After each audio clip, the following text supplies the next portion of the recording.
Okay, I can see that we're recording. I can see that we're live streaming. And once it goes to YouTube. We are live on Channel 8 and YouTube, Mr. Curry. All right, perfect. And I've got the music in the live chat going. Good evening. The time is now 6:30 in the evening. I'm Chairman Mike Curry, and I'd like to call this Select Board business meeting to order on this 10th day of March, 2021. Please rise and join me for the Pledge of Allegiance.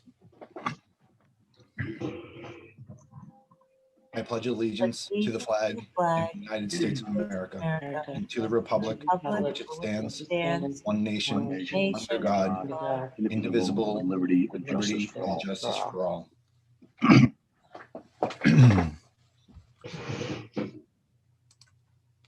Okay, fantastic. Thank you, everybody. Before we begin, I'd like to state for the record that not only are we being streamed live on TC Cable Station 8 in our YouTube web platform, but this evening's recording will be available for later viewing on our YouTube channel. Just a quick roll call. I'm going to go around our Brady Bunch grid. We have Adam Lamontagne, the town administrator. We've got Matt, Terry Griffiths, Julie Richard, Jennifer Tamarkin, Tim Toth, Bob Sozik, Jason Korb, Joy, Kevin Pecos, Terry Stragliato, Cheryl Richardson, and as always, we have Holly Young as well. Jeff Bennett is joining us right now. And as always, we have our TCTV team of Hannah and Steve with us supporting our efforts as always. Thank you very much for everyone's attendance tonight. As always, our agenda for this evening has been set no later than 48 hours out by law. It is .gov. Although I have the discretion as chairperson to add and remove from the agenda, it has been set to allow for time, personnel resources, and public awareness. I reserve the right to move agenda items around to best fit our guests in business. Thank you. Public participation is still possible via the chat section of the live stream on YouTube. I and TCTV monitor the chat section. Will address any comments and questions as they appear or when appropriate. And anyone else can follow along as well, just to get some real-time understanding. Remember, this chat area is part of the permanent record, so if it isn't already apparent, please state your name as you would during town meeting, as most YouTube names can be informal. And live chat is about 10 to 20 seconds behind the live meeting. I've been watching Cable Station 8, and I can say that the live stream on your television is a little bit quicker meeting to picture than the YouTube. So YouTube is probably the last place that you can hear stuff. And it's been about a year now using Zoom. I think we've successfully adapted to this this capability, but I will go over a couple of rules of the road for the meeting. Please use video when possible. Although if you're waiting for your agenda item, you can obviously go on mute and shut off your video. But for those speaking and for the board members, it is best to have your video on. Please use the mute feature when you're not speaking. Although TCTV can mute anyone that has a hot mic or might have excessive background noise, it's best if you control your own mute button. If you do wish to speak, you can use the raise hand feature or just politely break in, put up your hand. Most of us are usually pretty good about recognize when someone has something they want to say.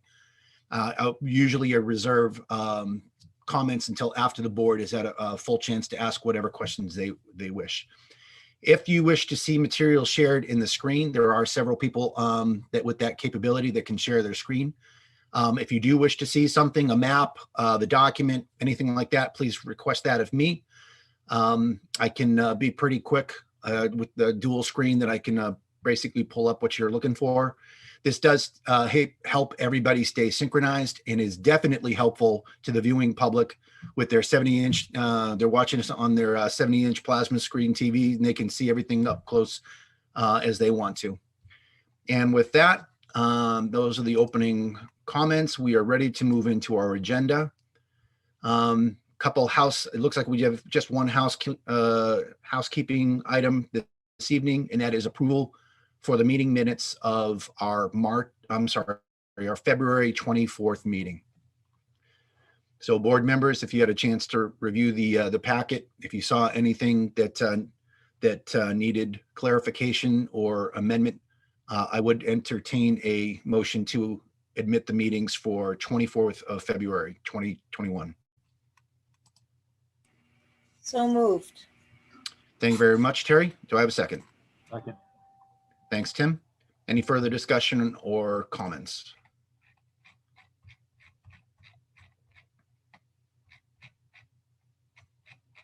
Okay, hearing none on the motion to accept the meeting minutes as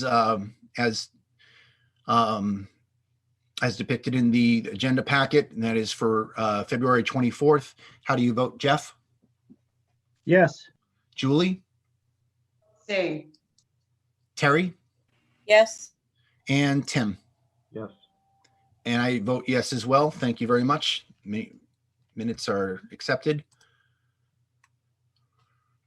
Okay. Let's see. Let's move into citizen input. Is there any citizen input this evening?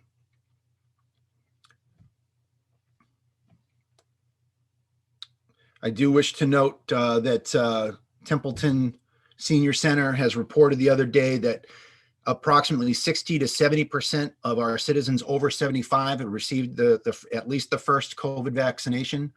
Our entire public safety team has received I don't think there's any that are left that have their second shot outstanding, which is great. And we are down to, I think today's report was either 2 or 3 COVID cases in Templeton. So certainly a downward trend. I'd like to thank the public for adhering to all those CDC and state recommended prevention measures. We're getting there. Any other citizen input? And I see nothing on the live chat. I'll just give it a minute or a few more seconds.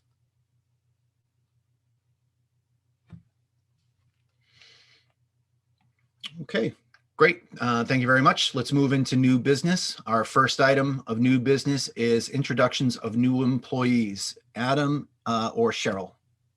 Yeah, I'll leave this one to Cheryl, new employee over in the Treasurer Collector's office. Cheryl.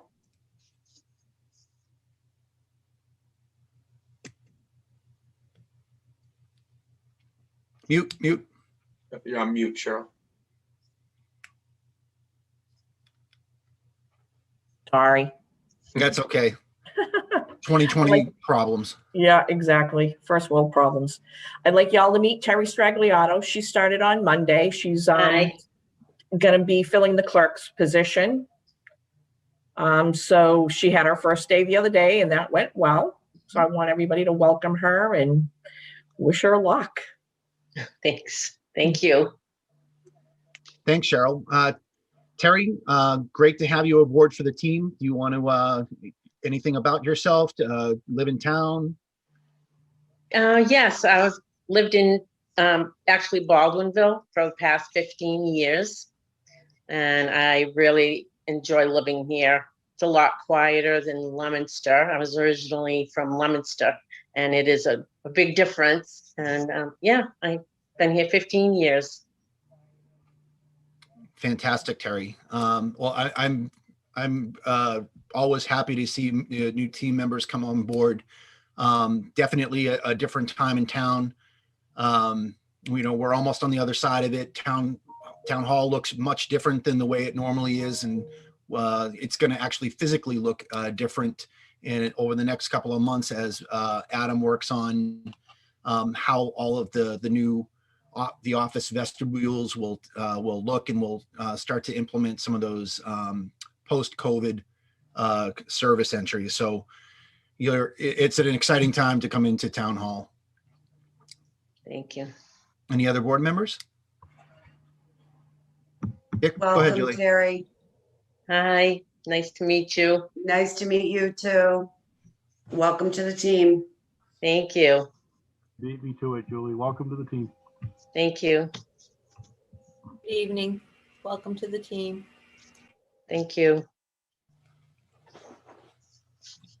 Great. Well, thanks, Cheryl and Terry. Let's get to work, right? Okay. Definitely. Thank you. Absolutely. Thanks. Have a good night. Thanks to Thank both. you. Happy for you, Cheryl. Thank you. Company. Bye. Bye. Fantastic. Yep. Good night. All right, Adam, we're going to move on into appointments. It looks like the agenda indicates that we have no appointments this evening. That is correct. Great. And Terry, speaking of Baldwinville, our next agenda item is to talk about a fairly significant and absolutely great thing that's going to be happening in the Baldwinville area. So I don't know if you want to stick around or watch TV about it. I'm very happy to go into action related to the addendum to the developer designation agreement. Mr. LaMontagne? Yes, Mr. Chairman, Matt Zoller is here with his team. We, like you said, we are very fortunate to have such a reputable developer here working on the old Baldwinville Elementary School. And I could tell you, Mr. Zoller and I speak on a regular basis, and he's doing the best he can to work with the community. They just held their neighborhood meeting. I've been in talks with him since and before. Matt, if you want to take it away from here, I'll give it to you from the chair. Thanks, Adam. Mr. Chairman, members of the board, thank you for having us on this evening. We're really excited about this project. So I just looked back and the RFP was submitted up last March on the 27th. So it's been about a year so far since we started the process. As you all know, we entered a developer designation agreement in September of 2020. And we've been working on the project, ever since. We did due diligence work on site, addressed a lot of the questions that we had. And then we also made an application to the CPC, and we presented last Monday night at a community meeting.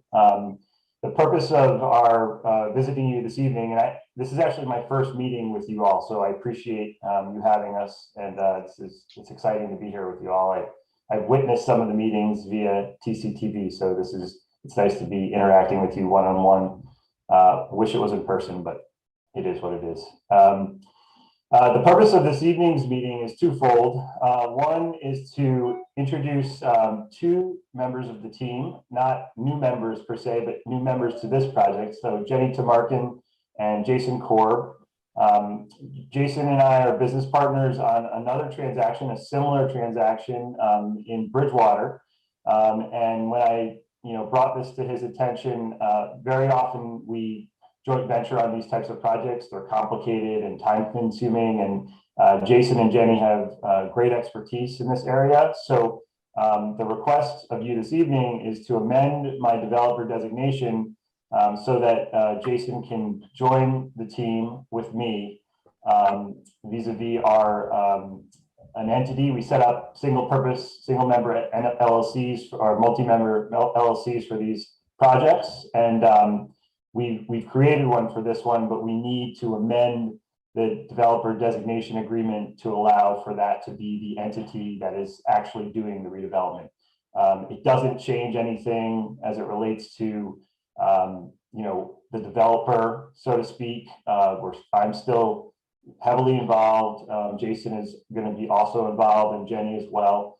And I wanted to take this opportunity to have Jason introduce himself to you all, and Jenny as well, and give you a little bit about their background so you can get comfortable.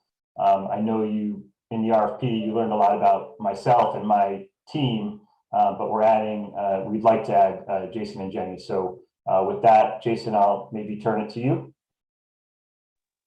Sure. Thanks, Matt. Good evening, everybody. Good evening. Just want to preface this by saying I'm at my mother's house because she's watching my children. So if either my mother or my children come flying through the door, just disregard it. It's all right.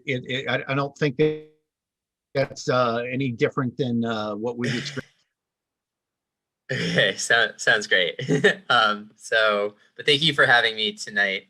And I'm very, very excited to be a part of this really quite amazing project. To give you a little bit of background on myself and my company, I'm the principal of Capstone Communities. I've been in business for actually a little over 10 years now. I started my career in affordable housing at a nonprofit in the Fenway area. So that's kind of the origin of my background. And then I worked at a large real estate development company called Beacon Communities. And at Beacon, we specialized in historic rehabs, mixed income developments. And that's really where I feel like I got a PhD working there. And I worked on a number of projects from Haverhill to Sharon to Easton, lots of old mills, old schools. And in 2010, I started up my company called Capstone Communities. And since then, I've been focusing on affordable housing in the 20 to 60 unit range, mixed income housing. And I don't know, we might be showing some pictures in a second, but currently I have under construction right now 40 apartments right in the middle of Porter Square in Cambridge. Actually picked up an old house and moved it forward and restored it and restored 2 old houses behind it. So I'm very passionate about this work. I really kind of see it as part of my legacy in the world. It's not just about making money. I have a market rate portfolio too, where I probably do a lot better financially, but this is kind of what I'm really passionate about. Matt alluded to this at the community meeting the other night, but I really believe in creating high quality housing for everybody. I wouldn't want to build housing that I myself wouldn't want to live in. And I think, and you should go to my website and see the photographs on there, but it's capstonecommunities.com. And, I believe that we've accomplished that. And we've created really great high quality housing for folks that work really hard and can't necessarily afford rents nowadays. People are severely overburdened. And I've been fortunate in my life, and doing these projects is very personally fulfilling for me. And with me tonight is Jenny Tamarkin, who's my colleague at Capstone. She's been with Capstone. She can tell you a little bit about herself for over 3 years, and I wouldn't be here today probably without her. She's incredible. So thanks, Jason. Thank you so much, everyone, for having us tonight. As Jason mentioned, I've been with Capstone for a little over 3 years now. I've worked in both residential and commercial real estate since about 2012. Working with Capstone is my first time working in affordable housing. And as Jason mentioned, it really sparked a passion in me that I can't imagine not working in this industry now. So I manage our market rate portfolio at Capstone. I do all of our in-house accounting, and I also assist with all of these development projects. So I'm very excited to move forward. I love the proposal that we have here, and looking forward to working with everyone. Nice to meet you all. Thanks, Jennifer. Well, I have to say, when Jason, when you were talking about, I'm not on the website right now, but I did watch the presentation the other night. I saw a lot of the, as we talked right before we started to record. I did see the presentation, and I have to say, out of all of them, I hope it's, I'm feeling quite lucky, because out of all of the projects, I think that we're getting the best one out of them. It really looks amazing. And I think our community preservation committee also looked at it and said, it's a building that we want to preserve. This is the best use for it. The board had, decided that, like you said, about a year ago, I think it was, or actually the RFP was about a year ago. I think about half a year ago, we wound up making the designation. But I'm excited about the project for Baldwinville. I'm excited about the project for what our board goals are in terms of affordable housing, mixed market. I like how the community asked a lot of good questions about how does it impact the community? What can we use that is a part of it? How long are you going to watch, take care of this thing? Excellent questions. And I'm very excited about moving forward. The question that I would have for you this evening, I see in the assignment and assumption of developer designation agreement that we have in our packet. It is the assigner and the assignee, MPZ Development, and then CC MPZ Main Street LLC. How does that figure in with Capstone? Is that, you said it was a one-time use company. Can you explain that a little bit? Sure. It should actually be CCMPZ School Street LLC. So just to make that clarification, we don't want to put the wrong entity in there, but happy to kind of describe how these things work. So we have, our companies that do our day-to-day real estate work and, accounting for all of the things that we do. But when we start these projects, we create these sole purpose entities for the purpose of developing that actual site. So permits are associated with that, so they get made in the name of the LLC. Financing gets made in the name of the LLC. Jason and I are managing members of that LLC. So we control and we own the LLC, but it's a mechanism for us to do what we do. So that's essentially the purpose of the LLC that we're asking you to admit. Perfect. Thank you. I know on the federal side, I deal with like associate contract agreements, which are very similar in that contracts or companies will come together for a designated purpose. And I certainly see that in this agreement. I would say to our admin team, it looks like we do need to gin up some edits on the actual, regardless of how we vote tonight. There will be some edits based on what Matt was just talking about. And that was our fault, our mistake. Just want to make that clear. Yeah, no problem. So We'll apologies for that. Yep, the ink isn't even wet on it yet, so Okay. time to react. Thank you. Apologies for that. But so yeah, that's the purpose, and the request is that everybody gets comfortable with myself. Obviously, you've had an opportunity to review my qualifications and see some of the things I've done. And tonight you're meeting Jason and Jenny. Now you understand what makes up that new LLC, and we'd like to move forward and continue as we have been. And if there's time, I'm happy to go through the presentation, Mr. Chairman, for the balance of the board, so they might get a sense of where we are, and then we can go from there. Yeah.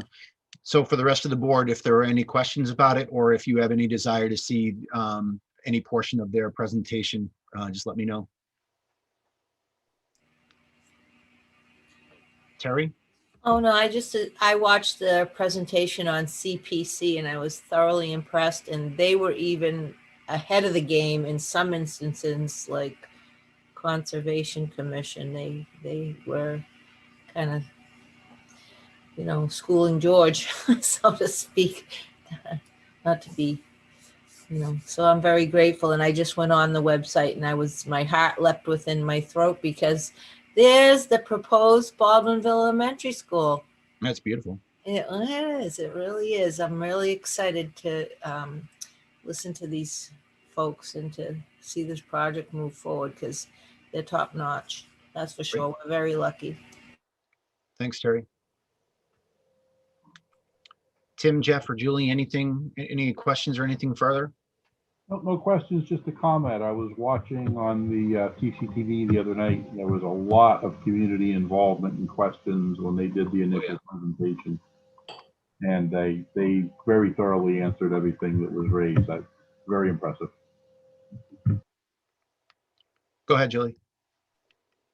I'm with Tim on that. I did watch it the other night as well, and very impressive. And it was nice to see that the community came out, had questions, got them answered. And I think that this is like a fantastic opportunity for the town of Templeton, and it's a long time coming. So I am really looking forward to seeing what Matthew and Jennifer have to offer us. And I think this is going to be a great project. Thank you, Julie. Okay, if there are any other discussion items, I would entertain on the developer designation agreement or the addendum to it. I would entertain a motion. Mr. Chairman, Go ahead, Adam. if we could just include CCC MPZ School Street LLC as amended to the motion throughout the document. That way we could take care of that. Yep. So the motion would be approving the developer designation agreement as amended for the board to sign. Correct. Thank you. Do I So hear a moved- mo- so Okay, moved with the amendment. all right. Thank you very much, Terry. Do I have a second? Second. Thank you very much, Tim. All right, any discussion or further questions on action related to the addendum to the developer designation agreement with amendments to the business name?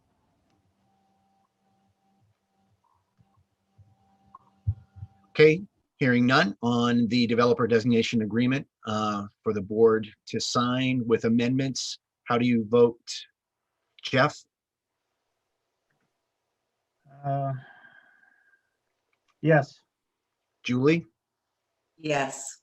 Terry, Yes. Tim? Yes. And I vote yes as well. That was unanimous. Matt, Jason, Jennifer, thanks for joining us this evening. I know you definitely put some after-hour efforts on a lot of these things so that elected boards and the community can participate. And tonight's no different. Thank you very much for joining us this evening. And like I had said earlier to Terry, yep, let's get to work. Thank you all. Thank you. Thank you very much. Absolutely. Have a good night. Looking forward to it. Nice You night. too. Thank you. Bye. Okay, moving on. I know that we've got some more guests this evening. Our next item is on action related to the FY22 health insurance memo. Adam? Thank you. I have some folks here from NFP with me. We spent a tremendous amount of time on the health insurance for the fiscal year 22. The board back in December approved going out to a joint purchasing agreement with Dunstable and Townsend. This was supported by the Select Board and the Insurance Advisory Committee. This allowed us to go out to the RFP. It turns out there's some great news. We have a status quo renewal in front of you from Maya that came out when this news hit with the premium holiday. That we met with all the town administrators in the JPA and decided to put essentially the RFP on the shelf, because with the Maya renewal being such an excellent thing for the town, we decided to proceed in that fashion for all the folks. This is something that I think we could all be proud of, because health insurance, you see it so often where it goes up significantly each and every single year. A lot of time was spent on this. I appreciate all the work from Kevin, Joy, and Ken sitting down with the select board approving this, the Insurance Advisory Committee signing off. We have a lot to be proud of. I mean, especially in a time where the environment, the uncertainty out there, and we received excellent renewal. And I will leave it, Mr. Chairman, to Mr. Pecos. I think he could take it with his team at this point to discuss it a little further. All right, Thanks, Adam. Hello again, Mr. Chairman, members of the board. Always a pleasure to be with you all. absolutely, Kevin. So as I think Adam has done a great job summarizing the result of the RFP process, which actually had begun. The RFP was out on the street, and 4 days into the RFP issuance, Maya released their quote, which called for a small positive increase on your rate, but a premium holiday, meaning you will not pay any premium for the month of July, you and your employees. Now that premium holiday is worth negative 8.3% on your rate. Well, not on your rate, but in the cost of your health insurance budget. So I think the feeling was that the RFP might have produced a better result from one or more carriers. The problem is that you would have had to change carriers from Blue Cross to one of those other carriers. And there was some reluctance on the part of the employees in Townsend. I think the IEC employees in Templeton had expressed a thought that They weren't convinced yet that Fallon would be a good option for them, not at least until they'd done more investigation. And Harvard Pilgrim, we were not confident was going to produce a quote that could beat Maya's quote. So we basically reported all that, and the decision was made to accept Maya's quote. I think the best thing about the situation is that you stay with Maya for one more year. And frankly, whether you stay with Maya or you don't is really quite neutral. But more importantly, you keep your Blue Cross plan. And I think your employees are very happy to keep their Blue Cross plan.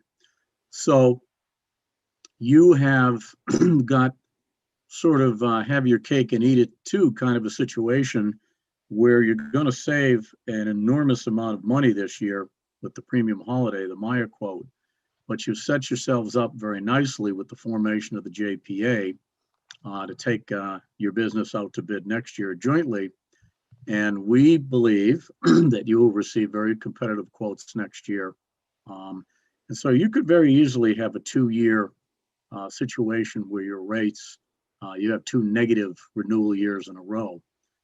If that does in fact happen, and we are, very optimistic, you probably, the 3 communities that are in this JPA, Templeton, Townsend, and Dunstable, may have the lowest 2-year insurance experience rate-wise in the state of Massachusetts. That would be quite an accomplishment, and kudos to all of you.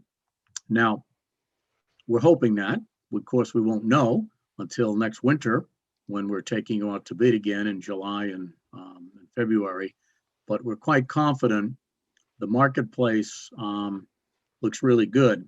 So we think you're going to have 2 years of really great experience, and so you're set up really nicely. So our recommendation is to take the Maya quote this year, take the 8.3% reduction in your budget, take the so-called money and run, and then next year quote again, with every reason to expect you'll have great success next year with the other carriers, because they were very anxious to bid your business, and you could have an incredible 2-year result. So we're very, very pleased with the JPA performance on your behalf, as well as the other 2 communities. And probably the silver lining in all of this, with basically a year to work with other communities in the area and school districts, we've already started getting calls from other school districts and towns indicating an interest in potentially joining your JPA. So if it were to be the case over the summer and the fall that others joined you and increased your membership, then the result next year could be even more, even better than we project. Because of course, as you grow, you become more interesting in the marketplace and to the carriers. So you're very well positioned. It has been a marvelous result this year, frankly. We congratulate you, and of course, we're very proud of the results. So it's been a great win-win for you. Thanks, Kevin. Do Ken or Joy have anything to add into that?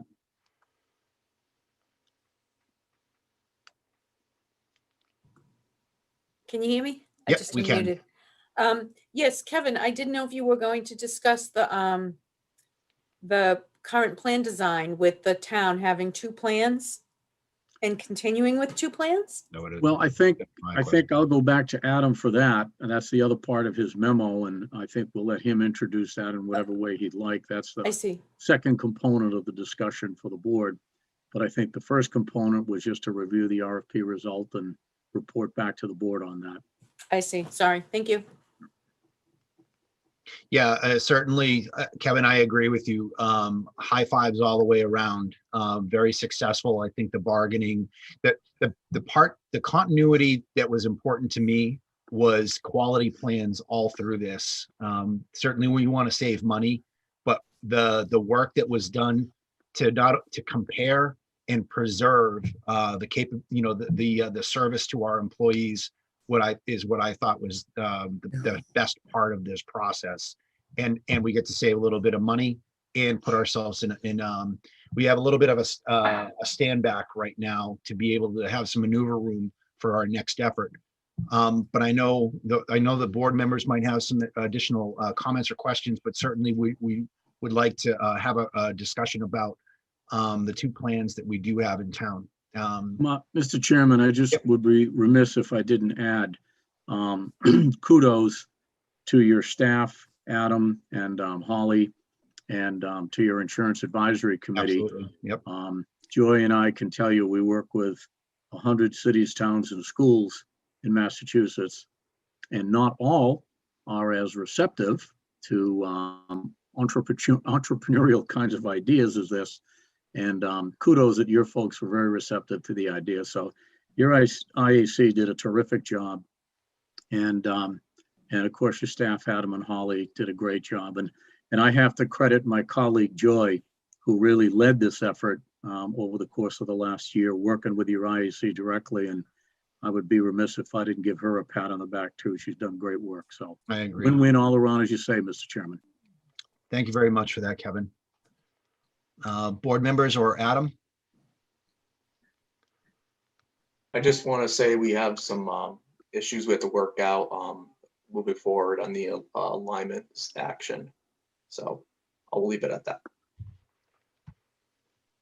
Yeah. I know in our agenda packets, we had IBEW LU 104, Brian Pierce, in talking about merging and in the situation. I think there was discussion about, I think it was, Jeff, was it the April meeting where we had language? I believe so, yeah. Yeah. I think, again, Kevin, high fives all the way around, but I didn't want to lose the bubble, or I didn't want to lose track of being able to merge those to make us a stronger, even internally. I get that we're working on other municipalities for that JPA, but even stronger as a municipality.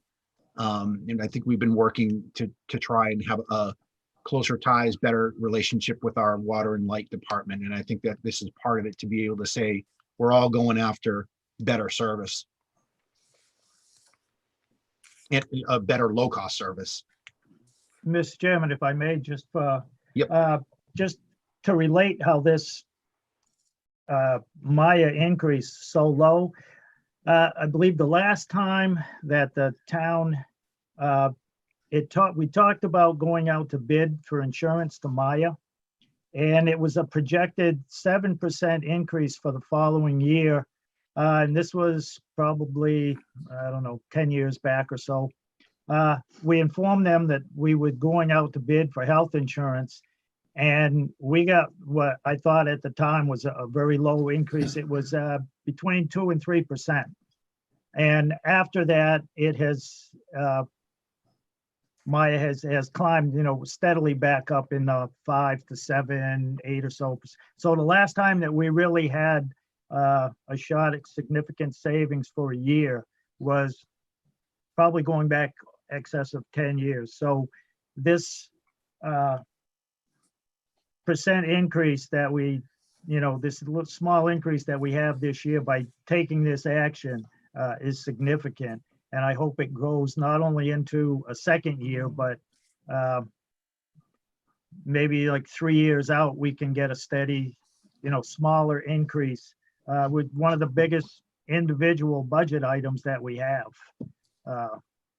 So I just wanted to try to relate that so people know the last time that we had, a small increase through Maya or anyone is going back a double-digit year. So this is a good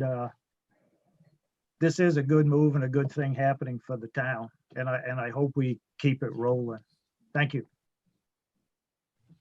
Thank you, Jeff.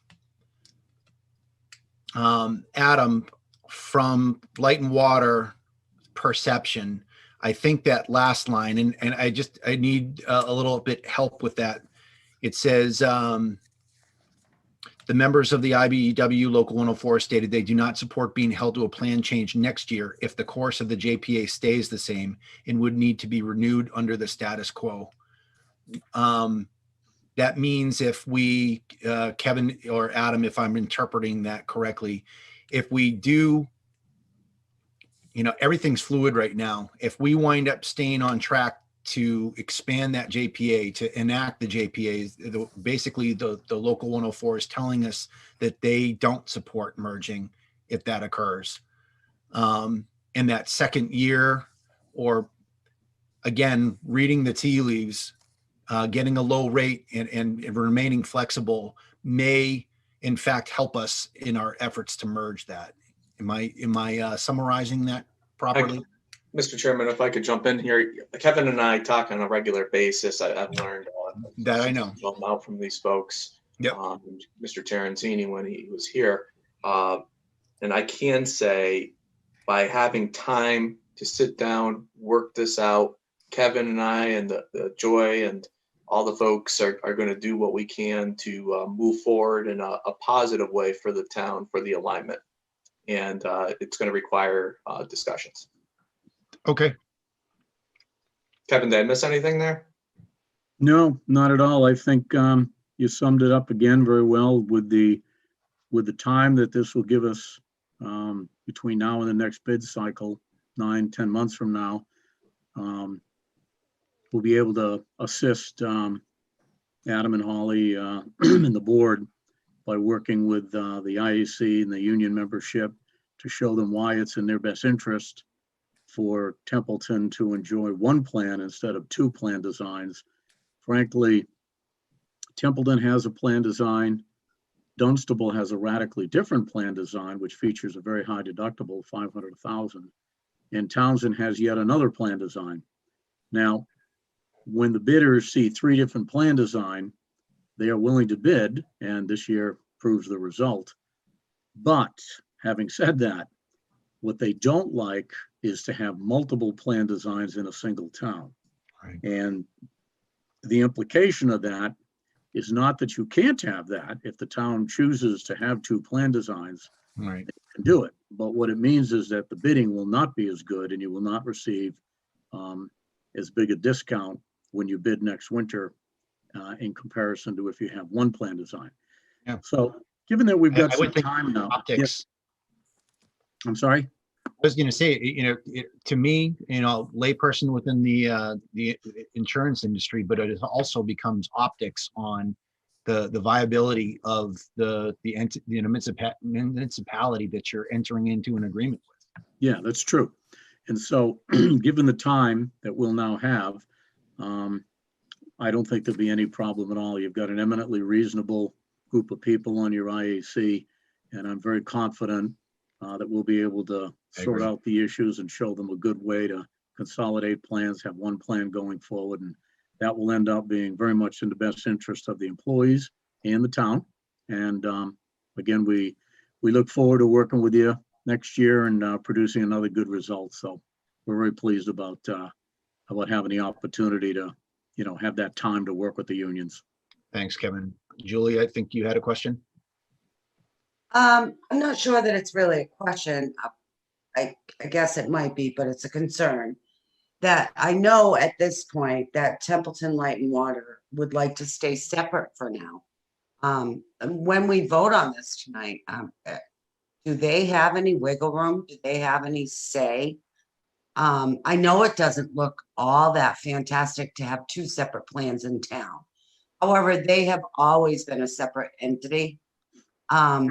So I'm a little confused looking at both sides and just trying to be realistic and fair with everyone, I guess. If I can, to Julie's point, that's why we're not taking any action. We're going to keep the plans as is for this fiscal year 22, which will give us time to work with all the folks involved here. And I can't speak to how much and where we're going to go specifically, but I can say, I think Kevin brings up a great point on it makes us as a town having a single plan more attractable in the overall market. So there's no action taken in fiscal year 22. The plans will stay as they are, and we'll get an excellent rate on both ends of that till we proceed into next year. Thank you, Adam. I appreciate that. I just want to make sure that I'm going on the right page with that. Understood. Thanks, Julie. Okay, thanks for the presentations tonight. Does the board have any thoughts on it, on a motion?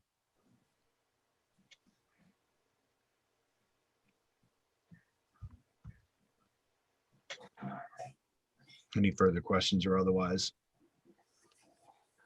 Mr. Chair, I move to adopt the status quo renewal rates for FY22, provided, however, that in furtherance of its action of April 22nd, 2020, the board instructs the town administrator to notify the Templeton Light and Water Plant, an entity seeking quotations for insurance on our behalf, that the benefit platforms for FY23 and beyond will be on the basis of the general fund side of the house, and to engage them in a discussion of whether or not they are willing to align the establishment of health reimbursement accounts with general fund as means of lowering premium costs while minimizing employee impacts. I have a motion.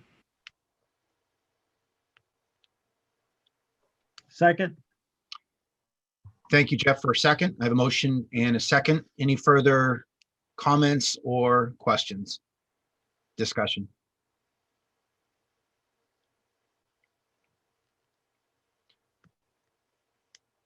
Kelly, I saw that you joined us a while back, but I just want to acknowledge that she's the town accountant is with us this evening.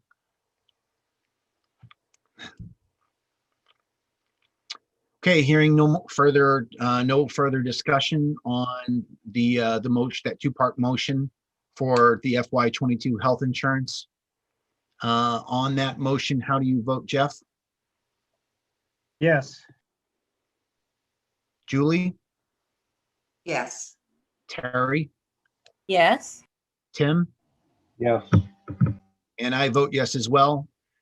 Ken, Joy, Kevin, thank you very much for joining this evening.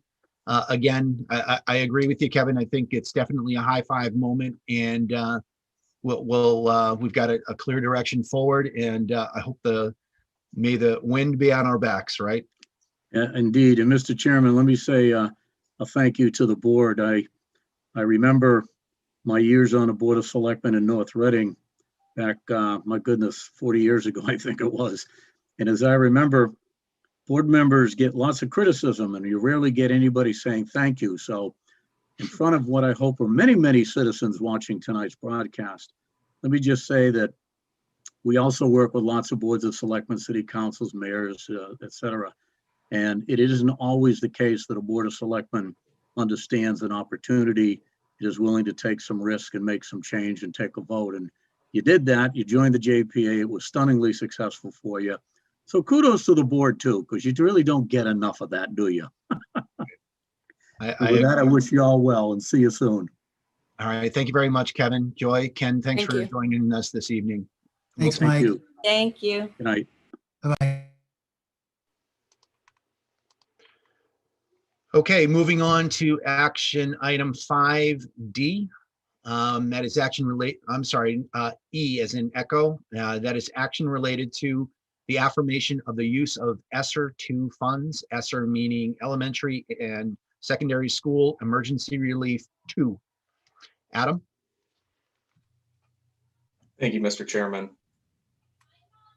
Many of you may know you received all your budget books, and months go into this process. And I can say when the budget book was released, since we've come to learn that these Esser II funds require the approval of the select board in the town. You wish to utilize the difference from the ML's minimum local contribution from fiscal year 21 to 22. Where we're looking at here for the Narragansett Regional School District is $139,403 and a Monty Tech of $28,255.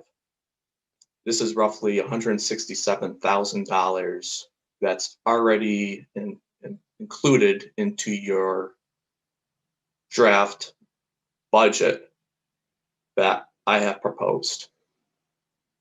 The decision we have tonight is to accept those funds. We accept and affirm it. We go into Saturday with a balanced budget. We choose not to. We go into that meeting with a $167,000 budget deficit. I know there's concerns out there about fiscal year 23. I get it. I talk with both the Chris over at the Narragansett Regional School District and Tammy over at Monty Tech, and we're all working on it. We're all doing the best we can to move forward in the most positive and effective way with the budget constraints potentially in fiscal year 23. Now, the warrant, the board would have to vote on the warrant April 7th. It leaves us with very, very limited time. Now, we have to look at a contingency. Now, we discussed level funding model for fiscal year 23 and possibly 24. The goals perhaps to reach a service model by at least fiscal year 25. I plan to continue to work with the districts to reduce any potential impacts to our out years. Continue and leverage economic indicators. We will look at every single option, not adding any additional leases onto the books, and taking all preventative measures possible, but at the same time looking for opportunities. Now, I want to make this clear too.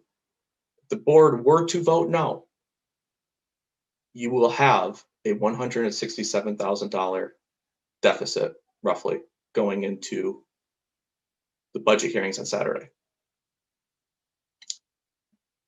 And this has, working with all the department heads, we have spent countless hours to come up with the best budget possible for services in the town. We are going to continue doing everything we can to provide those critical resources to our town residents. But at the same time, these one-time funds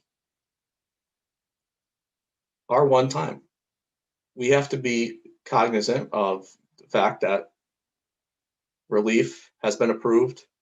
We're looking at another $1.9 trillion coming down from the federal government with state aid.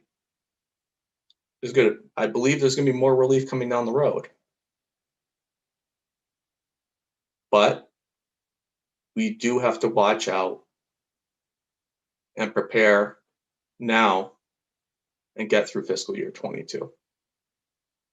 So I strongly encourage and recommend to the board to accept and affirm the use of Esser II funds and have confidence in us moving forward. Thank you. Okay, Adam. Thank you very much. I want to point out that in your agenda packet, there is communication from both Monty Tech and Narragansett Regional School District, basically saying that that is their intent. They gave us the data sheets on it and the amounts that are available going in to make sure that it, that they're taking the 10,000 off for mental health, that it's 75% of available. So those are in your packets. If you had any questions on what the position of the school, the regional school district's position on it. And I know that they'd also discussed Esser II in their budget hearing, which I believe was last week in our off week. Does anyone want to go first in this discussion before we make any action or motion? Mr. Chairman? Yes, Jeff, go ahead. Okay, so this is the town, and I don't care where the funds are coming from because our financial management policy doesn't make the distinction. it does state on page 2 of a balanced budget that in the event that we use non-reoccurring or one-time funds to balance a budget, and the school assessment is part of our budget. We have to come up with that money to pay those bills. So according to the financial management policy, and if we're going to follow it, it states that if we use non-reoccurring or one-time funds, the board and the town administrator shall provide, along with the budget plan, to return to a structurally balanced budget. So we need for 3 years, in no more than 3 years. So I'm wondering if we have a 3-year plan on how will we get back to funding our school assessment, mainly our minimum local contribution, not using one-time funds. I mean, it's easy to sit here and say, oh, well, we'll have more money coming next year, okay? We count on state aid coming every year. That money is gonna run out sometime. There's no guarantee that it's gonna keep coming. In House 1 and in DESI's guidance issued last week, House 1 budget, the governor's budget back in January, it has the little paragraph down there that says towns need to be aware that this is one-time money. It's not going to go towards next year. So you better have a plan, and to me, that means you better have the money to cover those increases. Just before the meeting, I did a little quick math, and I looked at, and I'm trusting the records that are in the various budget books.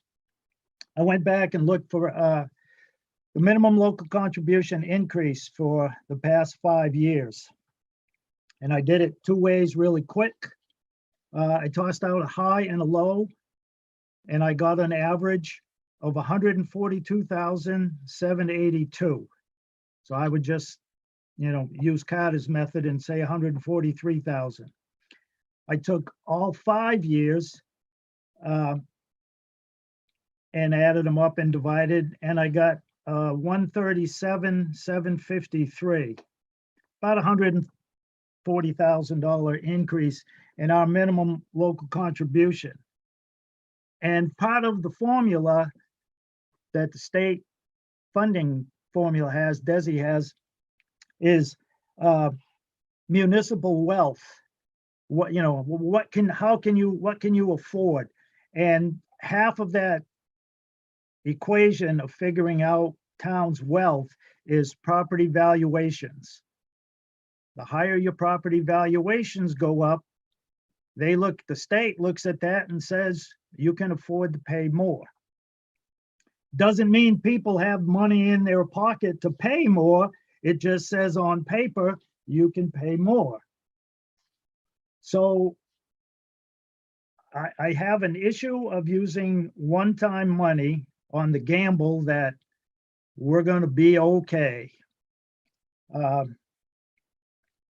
we will have to come up with this Narragansett money, 139,000. We'll have to come up with that plus whatever our minimum local contribution increases from this year to the next. We have history saying what those generally are. There was a year of a high of 149,000 increase to a low of 45,000. So if we're going to use one-time money, if we're going to follow our policy, which this town seems to have a problem doing consistently throughout the years, we would need a 3-year plan. How are we getting back to not using one-time money to fund our schools, which is a reoccurring expense, and the minimum local contribution does not go down. It's part of that target. that they think, we can get to if they keep pushing us. And they try to get us there by increasing our minimum local contribution each year. And yes, it is a target, and you read the law language and all, and we can get into a big fight with the state at, what it says and what it actually means. So we need a plan. We need to be aware that if we're going to follow our policy, we need that 3-year plan. We know from history, financial history, that minimum local contribution will go up. Now, we figured we have a budget that was put to us using Esser funds before we voted to use them. No biggie, this stuff happens in government. Now, we will have Adam says we will have a budget that will be out of balance by the 2 amounts for the school district. We have an ambulance. So my approach to this is kind of simple. We have a ambulance lease payment coming out of taxation of $56,000. We could have a separate article to make that lease payment with a transfer out of ambulance receipts reserved for appropriation. There is, as of the expenditure report from January, there is a little over $300,000 in there. So we have to find another, I don't know, 100,000. We have financial history of insurance and benefit costs. So I did a little quick looking through, and again, I am trusting the town accountant's records that's posted on the website and that I have received through the expenditure reports monthly and end of year. In fiscal year 2018, we had 320,948, 320, 321 left over from insurance and benefits. I don't know what the split is, but I do know in the quarterly reports that the retirement costs have been being paid in full in the month of July, and we get a discount, usually, I don't know, $8,000, somewhere in there. In fiscal 19, we had $238,000 left over. Now this is some of where your so-called free cash comes from. And in fiscal 20, we had $141,000 left over. That is after we had transferred about $40,000 out of insurance and benefits the end of the year to pay some bills. And so we can take that amount we had enough money budgeted that we not only had 141,000 left after transfers, we could transfer money out of those. Fiscal 21, this year we voted, town meeting voted $2,447,500 for insurance and benefits. And right now, according to January's expenditure report, it's about $65,000 difference from last year to this year. So what I'm saying is, with some effort and work and the news that we got about saving money on insurance, group health insurance, I believe you can close that deficit that Adam spoke to about our minimum contributions to the schools. Yes, it takes work on his part. Yes, he's got to go back and do some ciphering. And yes, the Board of Selectmen has to look at those numbers, and we would have to agree to that. But I believe the money is there built in to cover these costs with our money without using one-time funds and digging ourselves a hole. Because, okay, say this $2 trillion we got comes and we get some more state money. So they dangle that carrot in front of us again. When does it end? We get dependent on this one-time money and then it goes away and we will be left holding the bag. That is the Templeton taxpayers. So there's a couple different ways to, also I would speak to, and again, this would be a little effort and work, dividing up, separating some of the ambulance costs outside of the lease, such as training and drugs and security and stuff. I have a separate article to transfer out of ambulance receipts. Start using the ambulance receipts, the fees that people pay that is supposed to support the ambulance service, to actually support the ambulance service and free up those taxation dollars and cover our school costs and don't get ourselves in a bind. That's where I stand on this. So you can pretty much figure that I'm not in favor of using the Esser grants. I believe the dollars are there. They just need to be applied in a different fashion. And I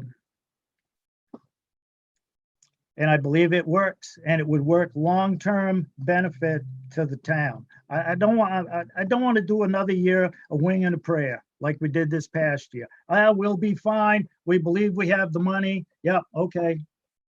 How many times do we want? And I just look at our financial record and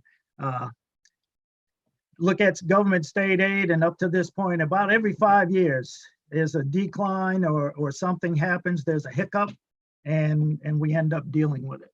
And I'd like to not keep repeating that. And that's my 2 cents worth, Mr. Chairman. Thank you very much, Jeff. First, from our YouTube live feed, Mrs. Cover says those funds were not part of the school's original budget. Then those funds should go into the general account. Thanks, Jeff.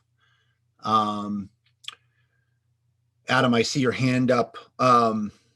Yeah, I'll hang back for a moment. Adam, did you want to rebut anything or offer some additional comments? Go ahead.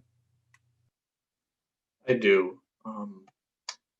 Mention the insurance. It mentioned the insurance and benefits. That account, work closely with the accountant, and I can say we still have not received our unemployment rate numbers. We're hearing that it could be an all-time high. I would be very cognizant of doing anything with that account. As you can see, there was excess money and it's dropped throughout the fiscal years in the insurance and benefits end. With the cost of unemployment, we did put an increase in there, but how much that will be, we will not know until we get those UI rates. I just sent the accountant sent the email, Kelly. I've sent an email today, and they still don't have those because they're still waiting on the legislation in front of them before they release those unemployment rates. So we really have to watch that. Also, with these school one-time funds, I mean, the school districts used one-time funds. This isn't a first. This is, I look at this where I've already talked with the board. We're looking at ways and coming up with a plan, and which may include level funding. And we're doing everything we possibly can. But remember, we only have a little over 2 weeks to have everything finalized and put onto the warrant. And moving everything around last minute, I would think, in my opinion, working on the budget these last 2 months would not be a good thing for the town. I don't want to make a decision that is quick to the draw that can have detrimental impacts. I would be very uncomfortable with that.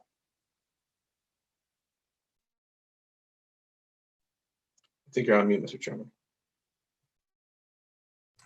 You're 100% correct, Adam. Julie, I saw your hand up. You know, I have to admit that Jeff gives a good point here. However, I have to go with Adam on this one. You know, it comes in last minute. Everyone's going to get up in arms because the word school is in there with the budget situation. But I can say this, being on the board for 2 terms, I do not want to see all of the efforts we've put in to balance budgets and to keep our community safe as it grows with more and more people moving into town. It's going backwards, and I choose to say absolutely not. This is a no-brainer. The schools are going to get the money regardless. I say we vote yes on this, my opinion only, and we just move on. And in 2 or 3 years budget time, I'm not overly concerned with that at this time. My concern is we start making cuts in the 11th hour, and this is not going to be pretty. And I lived through it in my first term, and I guarantee it won't be nice. It took a long time to build up, and we are still not where we really should be with the growth in Templeton with the population. But again, my opinion, I'm strongly saying this is a no-brainer. Thank you, Julie. We do have another comment coming in on the chat. Ms. Culver addresses Adam's rebuttal and said, you just stated that 2023 is going to be a tough year. We need to start preparing for that. Thank you for that comment, Mrs. Culver. Adam, I think that was one of the first things that you addressed about what your plan or what we've already been voicing as a plan for 23. I don't know if you wanted to address that, knowing that several of your department heads are on tonight, might want to hear you talk about 23 budget. Mr. Chairman, yes, I want to thank all the department heads for coming out. We are all concerned. We spent a lot of time putting together this budget, and quite frankly, some of them didn't get everything. There was quite a few cuts within that budget that I had made administratively before it even got to you. We're talking about 0.5% from the original appropriation. We did everything we possibly could to get the budget as much in line as we can proceeding into the out years. And you know what? I think it was mentioned, and department heads know too, fiscal year 23 could be level funded, no doubt. Select board sign off on that. That will be how we proceed going into 23. But I think we have to really look at an impact that can be caused if we make a decision tonight not to accept these funds. As was mentioned, these funds don't just disappear. The school district still has them. And unfortunately, by saying no would hurt the town departments this year. So yes, we will have to work on next year. But right now, I'm looking at it from the standpoint of putting together a budget that we can work on in 22 and then get to 23. And we'll proceed forward with caution there. Okay. All right, thanks, Adam. April had another comment on the chat, but I'll read that one out when I go through my my comments.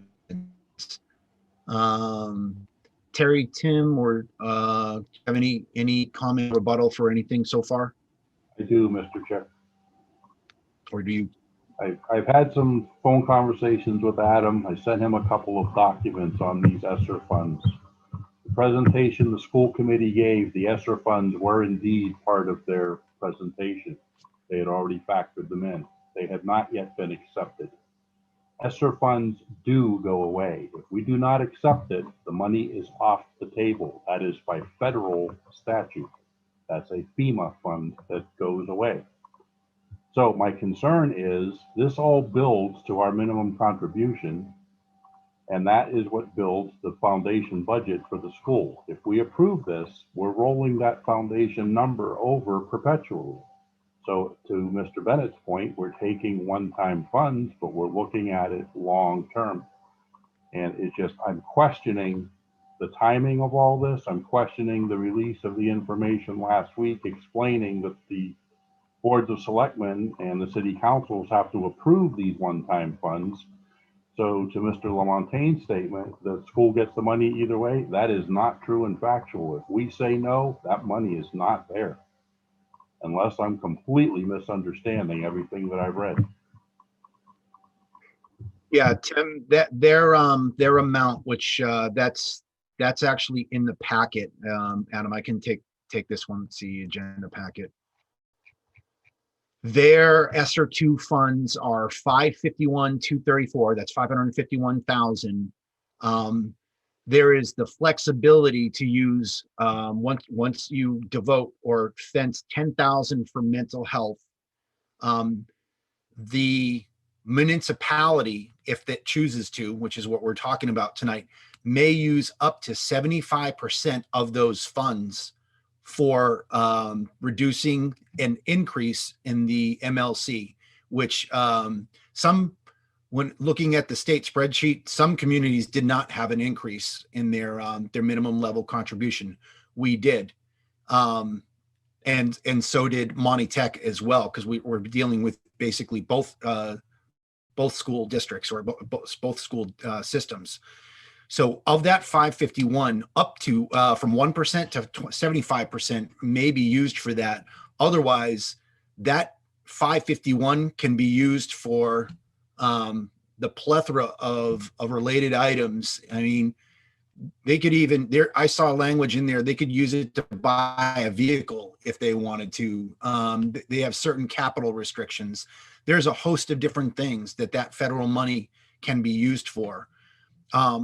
I am slightly surprised from how you described it. I am surprised that there is the ability to use it to tamp down the increases in minimum level contributions.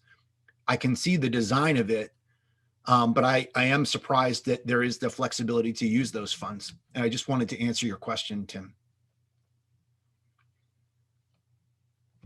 Hold on, you're on mute.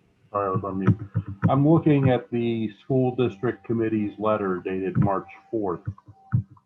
The MLC increase for Templeton 139,403. It also states any money, the one-time relief that the MLC increase will not be deducted in FY23.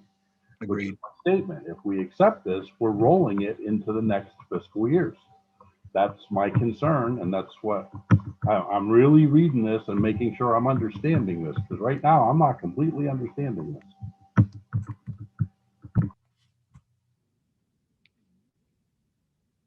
Yeah, Tim, you're exactly right. So when the MLC and Jeff was kind of going into the calculation, that calculation to set an MLC is tough, because they look at your town, they like, how much can you afford it? How much can you throw in the hat?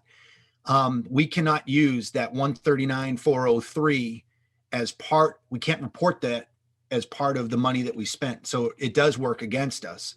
So if it was, I think it was 2.8, a 2.8 increase, whether I'm saying a percentage or like Jeff was talking about, the approximate average of 143,000 per year, you're looking at a double whammy in 23. And that's what we have to account for. If we choose to use these funds, we have to recognize not only are we going to use them as one-time monies, but it's going to be held against us, or it works against us in that follow-on year of 23. I have it up there on the screen for people to see that, but obviously it's in the packet that people can see online. Anything else, Tim? No, that was it. I just don't want to see this one-time use roll into the out years, and that's how I'm interpreting everything that I've read. That is exactly what will happen. Okay. Terry, are you still kind of marinating in it? Do you want me to go first? I have a couple things to say. I don't have much to say. I do know that the funds, you have to use them before September of 2022. So they have to be used.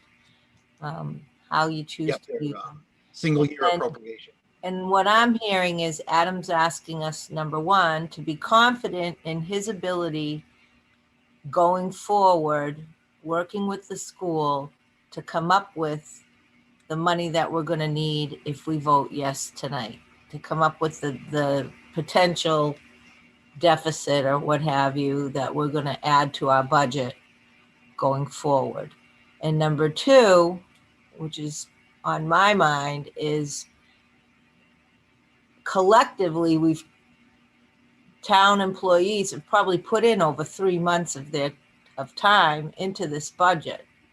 How can you justify changing it at the last minute when it takes that long to get to where we are and we don't have much time going forward? So those are my concerns. And I don't believe in treating town employees, making them stay up and work endless hours to get something done at the last minute. They have families, they have health issues, they need, I believe in treating them well. There's health, their health is important, their sleep is important, their needs are important, their family needs are important. And I just, figure it is a bit irresponsible should this not pass. Okay, thanks, Terry. I had a couple things to go through. I did want to read off the chat. April's had 2 more comments. What cuts are going to be made if the school doesn't receive those one-time funds? And then I believe she said my concern as well when Tim was going through his thought process on that. I don't want to take a lot of time. Actually got notes so that it should keep me on track. But the first thing I want to address is the things that Adam talked about this evening. First and foremost, we have a financial management policy book, and we should be following that. And there's been some email from members of the advisory committee that have basically called us on that, making sure that we're following our own policies. I think the way that Adam outlined it tonight has promise. The thing that it lacks is the time-phased approach. If there is a 3-year requirement to be able to show the board, this is how we're going to get back on track, for lack of a better phrase, then that's the only thing that we are lacking this evening. But let me highlight the things that I heard him say and some of the things that I think that we can leverage within our community, some of which the rest of the board members have already mentioned. A level funding model for FY23 and possible 24. I think that is, I hate it. I want to be a service budget, but I think that we've really seen, I forget how Jeff characterized it. Jeff, I think you said fly by the seat of our pants for the last year. We shouldn't be like that. And therefore a level funding model, it gives us the ability to say we understand what our left and right limits are before we go into the budget area. So as department heads are preparing their budget, they understand what the playing field is even before they get to Adam's guidance memorandum. Our goal is to reach a service model by at least 25. Is that 3 years out? Yes. And how can that occur? I think that we really need to enumerate that and address certain items. Our obligations to union contracts, to non-union responsibilities. We have to be able to take a look at that and treat our workforce appropriately. But it's going to be a level funding model that's going to be the first and foremost tool, our sharpest tool in the toolkit to be able to use one-time money in this. We're still in the pandemic year. Adam also talked about working with the school district and the school district committee to reduce potential impacts to the out years. I know that they speak quite a bit. I know that Chris also, Dr. Casavant, has some ideas on how he can not overburden. I do not believe that Chris believes that he is just going to keep overburdening us through the minimum level contributions. They understand just as well if what we can afford. So working with them, like we did it in the FY19, we had basically that the primaries committees to be able to talk through methods to target certain cuts or opportunities within those budget years. I still like to think, I brought this up with Ann and Susanna when they were here during our legislative packet, that that CARES money that is floating out there, we were authorized between $600,000 and $700,000. I believe, and we've asked for continued state pressure to take that federal money and expand its use. I think that that does have potential, whether we can use that in our general fund or for a variety of different uses. But I think that the CARES money, I get it, it's also one-time money, or it could have a phased approach over the next couple of years, depending on how long they want to allow that money to hang around, that CARES funding can also be a source to help us. I would investigate a buy-down model to target efforts in reducing our ancillary costs while addressing known growth models. How I can really dumb that down to how we can use it tonight is Jeff was talking about, I actually thought Jeff was going the other way. I didn't think that he was talking about how we can address this year's budget. I thought he was talking through how we could address a three-year approach. He said, we don't have one if we're going to use this one-time money, but here's an approach that we could use. Kind of like Jeff, I thought that the way that you were describing some of those things, like ambulance receipts, as finding stuff in the couch cushions, we would be able to find under executed budget lines and be able to pull from that to be able to get to our goals. I thought you were talking about it in a phased out year plan, but you were addressing it as, no, I think, go ahead. I would support doing that, and I would speak to that, but I was just speaking tonight more directly about the budget that is in front of us and the options that we have.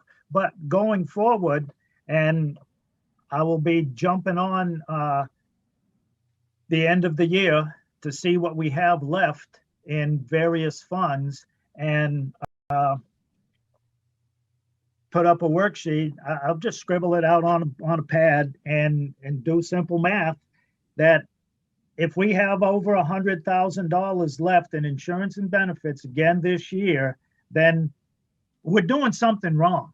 Right. And if you look at the free cash worksheets, in September 2020, we had to, free cash, had to fund $369,000 of real estate taxes that were not collected in that fiscal year, but we put it on paper that we spent it. And that's the law allows that because you can use your, you can use your entire levy as budget basis. When you know you have 5 years of history that you only collect 97%, to me, you should only be budgeting off of 97%, because otherwise you have to come up with $400,000. Just look at the records to pay that. Or the DOR will say, that's going on your next year's tax rate because you got to pay that money somehow. You have to raise that money somehow, some way. We have been taking it out of our free cash. So right off the top, $400,000 of free cash, you got to pay that bill. How are you getting free cash? Is it all unexpected revenue or is it leftover expenses? And for the last 4 years, a big chunk of it has been insurance and benefits, because from my view, looking at it, that's been a planned approach. Inflate that appropriation and create free cash. because our policy says we will create 3 to 5% of our budget for free cash. How are you going to reach that goal if it's not all unexpected revenue? Look, if we're raising over $1 million, half of it has been from revenue. The rest has been from expenses. Analyze our end of the years for the past 3 years, and you can see the trend. If you have 10, 50, 20, 30,000 left over 3 years in a row from the same account, you need to make adjustments. But that's just my view. That's how I'm looking at things. And as far as doing it last minute, we're still in Corona. We still have the ability to stretch our town meeting out later. We still have down the road, and who knows when the state budget is going to be finalized. There's a note in there somewhere about these funds. They may change their use. You don't know what's going to happen with the state budget. Right, I agree. As has happened in the past. Yep. Jeff, one thing that you said, I am very open as a tool that we're talking about to funding more from ambulance receipts, like the lease. I think that's, as you've said it many times before, that was the belief that people commonly held when you would talk about it. And I think that could be expanded use for ambulance receipts, but it has to be a sustainable model for it. But I think it could be increased. Just going on through my list as the tools that Adam, I hope you're taking good notes, because I'm giving you the answers to the test as we had talked through it. If we time phase this, then we wind up having that plan. We wind up saying, hey, we did do this, and here's the approach to it.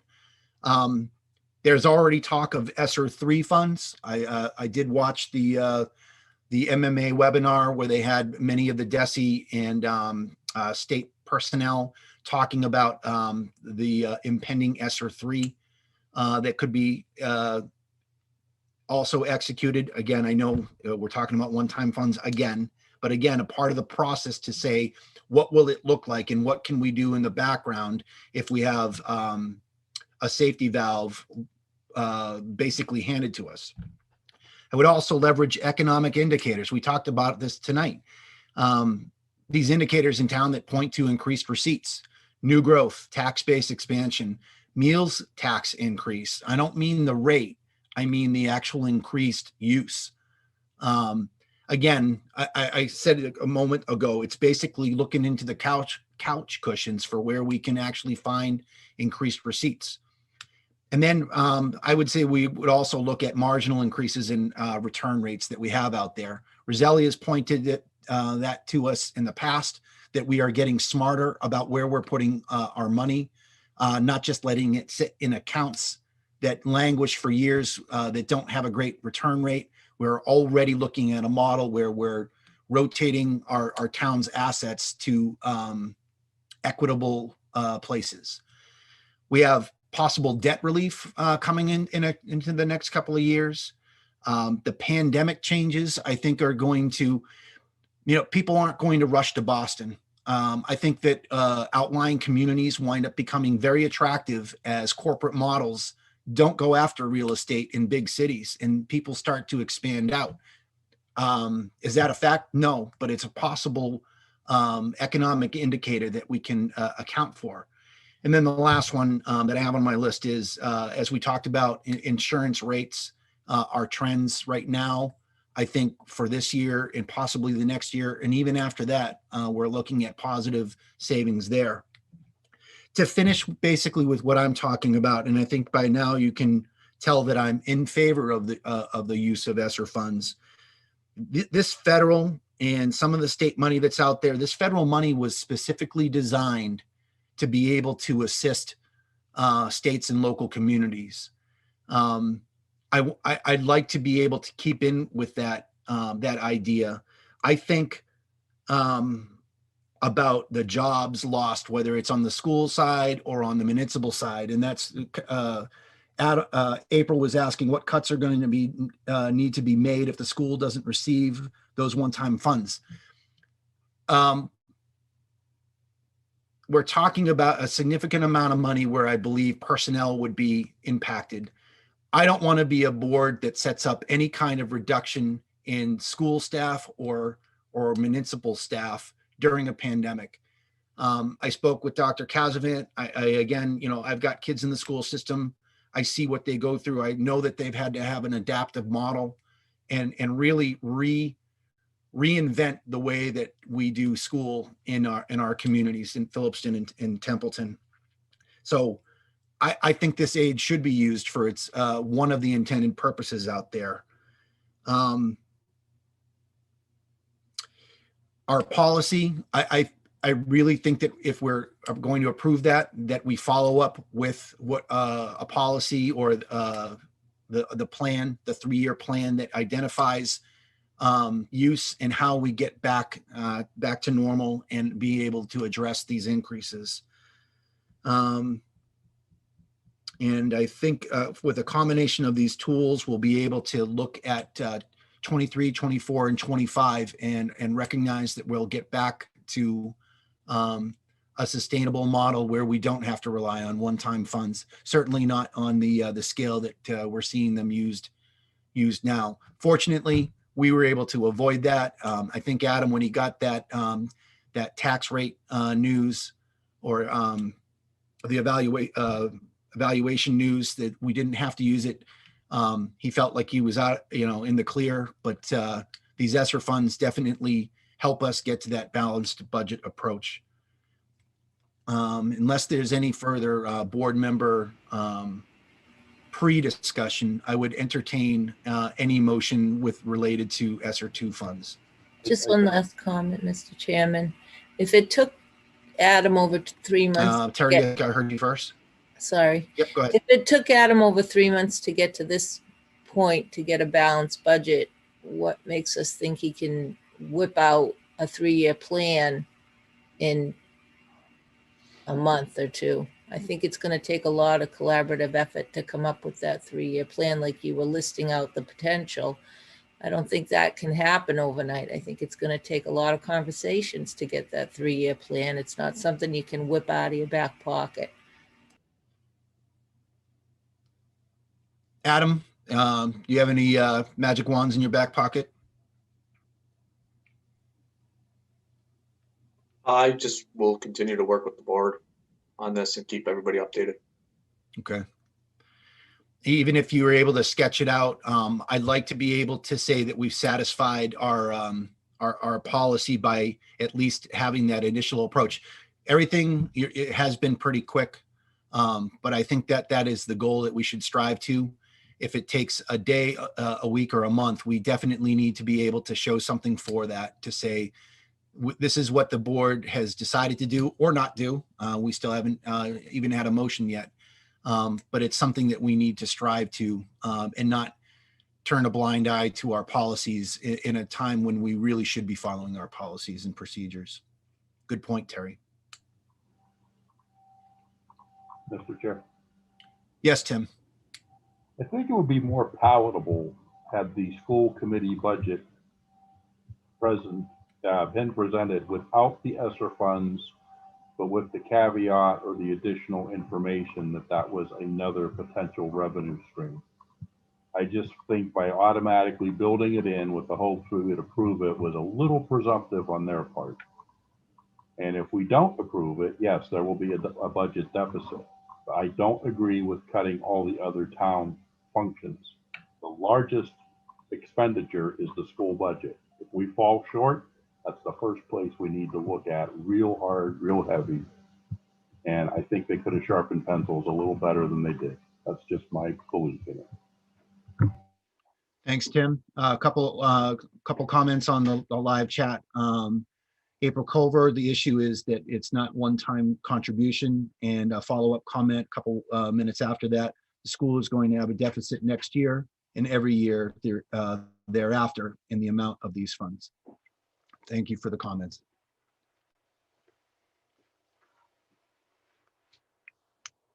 Okay, board, how do you want to proceed? We'll either, we need a motion either way. Julie has a question. Julie, go ahead.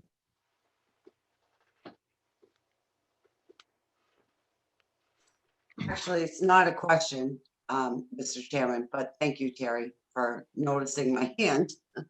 That was Trying to do Kelly. the right thing here. Hello. So I totally agree with Tim's latest comment. I really do.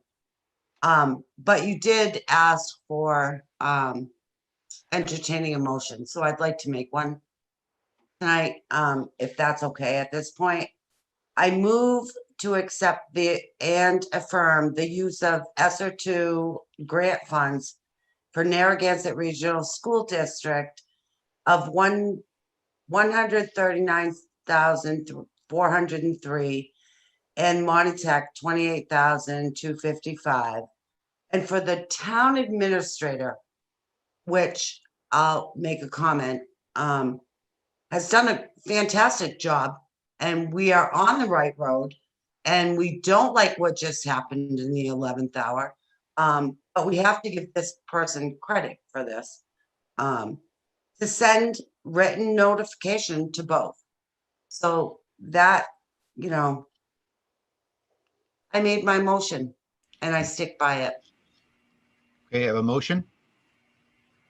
Thanks, Julie. You're welcome, Adam. Second.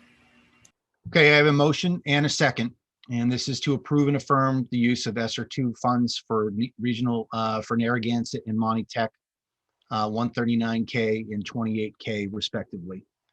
Any further discussion?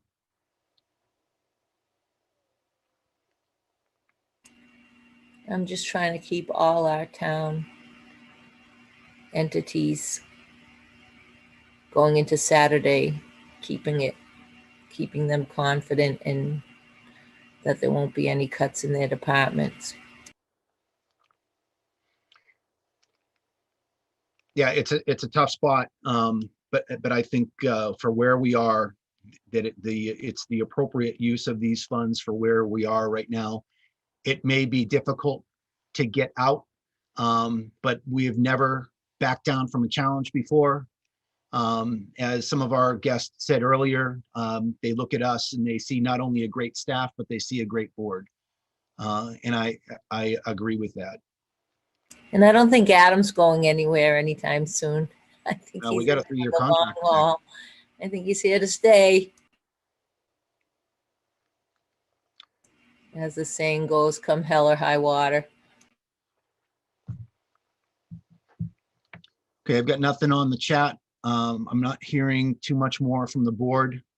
Going one last time around. Mr. Dill says Templeton Toth. Okay, I'm not hearing anything further on the motion to affirm the use of Esser II funds for Narragansett at 139,403 and Monitech for 28,255, and for the town administrator to send written notification to both. How do you vote, Jeff? No, Julie? Yes. Terry? Yes. Tim? No. I vote yes. Not a surprise there. So Holly, if you could take note of the vote, 3-2 vote, and that does pass.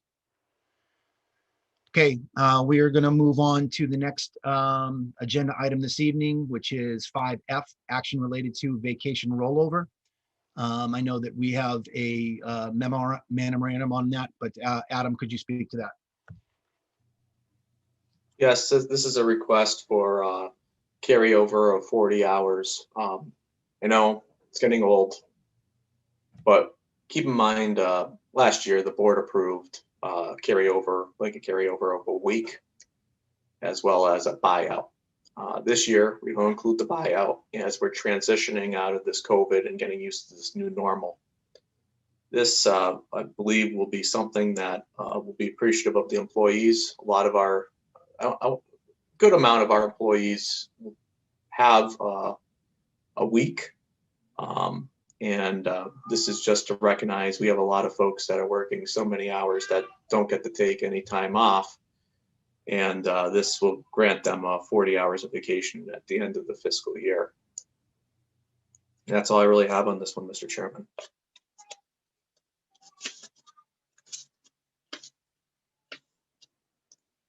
I think you're on mute. I appreciate that, Adam. The tool that you have to manage this, it's difficult. Certainly, COVID will be in our rear view mirror, hopefully sooner rather than later. I know what I would say about this. Whether it's a buyout or we do rollover, now that we're in rollover, I really look to you to be able to manage that. That's your charge. I know you need our authorization, but you need to be a good manager of your staff, and encourage them to take time off. They have earned it. The only way that you're going to get out of this is to make sure that they take the time that they have earned. That's all I have to say about that. Any other board members? Mr. Chairman.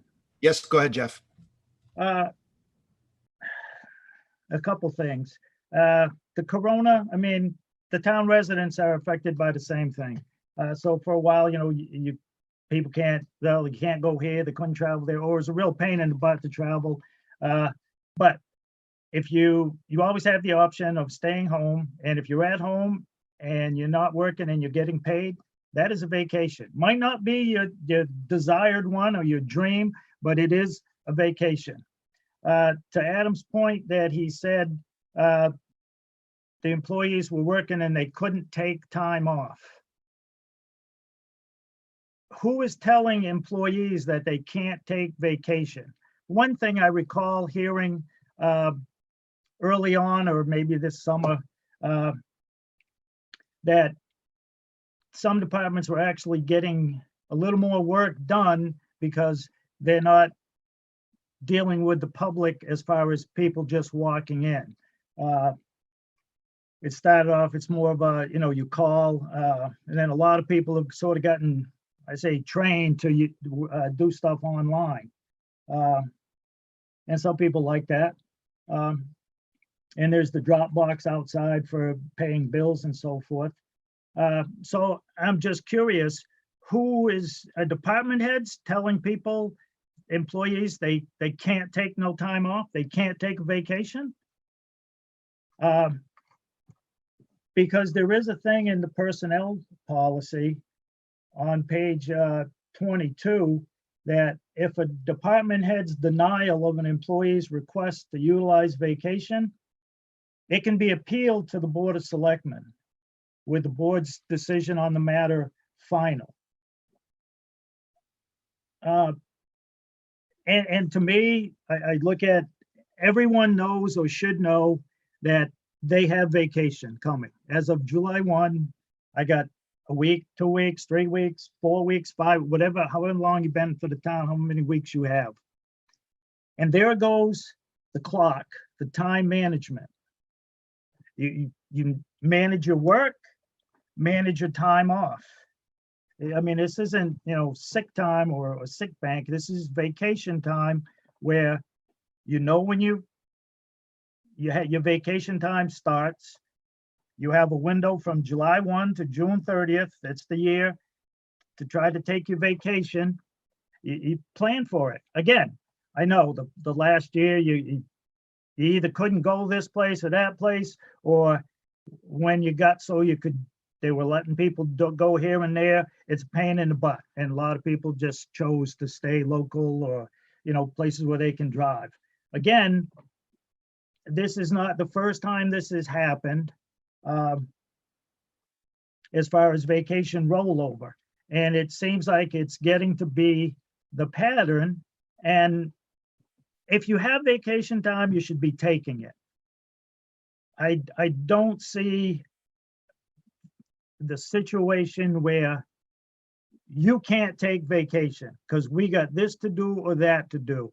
When Adam goes on vacation, he has vacation. Are we going to tell him, Nope, there's no assistant town administrator. You can't go on vacation because the town administrator work won't get done. Holly Young doesn't have an assistant. If she goes on vacation, well, what's she gonna do? Say, hey, Adam, can you pick this up for me? The other departments, heads in town hall, they have assistants. The other departments have multiple employees. You know, the police department, they have on-call and per diem and part-time stuff. The fire department has on-call people.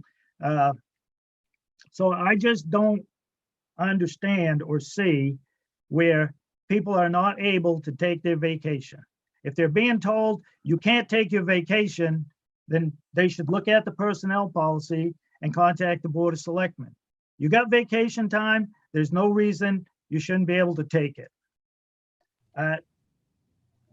You know, we haven't had a tornado or something that flattened a bunch of buildings and we got to move stuff around. We haven't had that.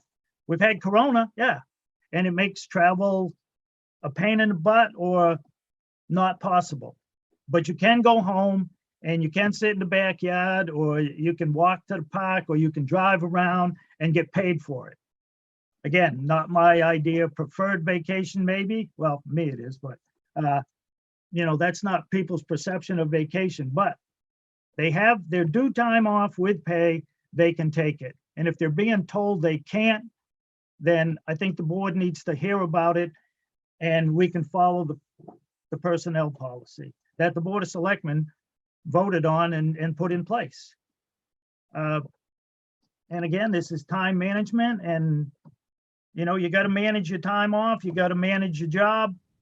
Everybody wants raises and stuff. Well, it's an indication that there's something's wrong, especially to hear Adam say people aren't allowed to take time off. I want to know why. Who's telling them they can't take time off that they have due coming to them? It's granted, it's budgeted for. Why can't they take it? That's, to me, that's the bigger issue than you know, allowing them to roll over. And at some point in time, I mean, you know, take your vacation time. It's so now this week you got 5 weeks, and now we're going to roll another week over. You got 6 weeks. How many weeks are we going to let them? I mean, it's just, you got vacation time, take your vacation time. You're allowed to take it. And if people are telling you you can't, then use the policy and contact the board, and we'll get this out in the open and taken care of. And that's my thoughts on this. Okay, thank you, Jeff.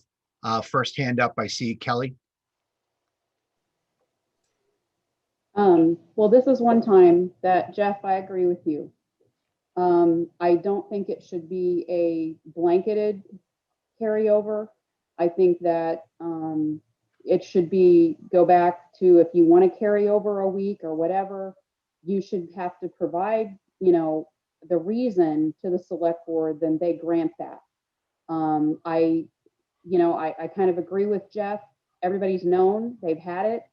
And I just wanted that stated, that, you know, this is something I don't agree with. I don't think it should be a blanket carryover this year, but I just wanted you to know that. Thank you, Kelly. Second hand up, I saw Adam. Yeah, if I can, nobody's been told they couldn't take vacation. We're fortunate where we have some extremely dedicated employees, like our Board of Health agent, community services director, that just have such, not only a lot of folks where their workload is so substantial. By taking a vacation, they come back and it just even more and more work. So to recognize the employees, to acknowledge their work, their dedication. We've done this last year. There's no buyout this year. And then we proceed next year the way that we've always been doing it, where each employee would then request the time off to the board. Thank you. Okay. You know, in that case, instead of a blanket approach, perhaps you could take a targeted approach if you are aware of the people that are most affected by it. Again, just a discussion item. Could I ask a quick question, please? Of course you can. So the carryover means they would add to their vacation time for the following year if they choose not to take it this year? Yep, the rollover means if they have, it's up to 40 hours. So if it's a use or lose situation, if they, instead of it expiring, they're able to roll it over into the next fiscal year. That's the design of it. Lori, I see a hand up. I just wanted to say that I think Adam, when he, and Adam, you can correct me if I'm wrong.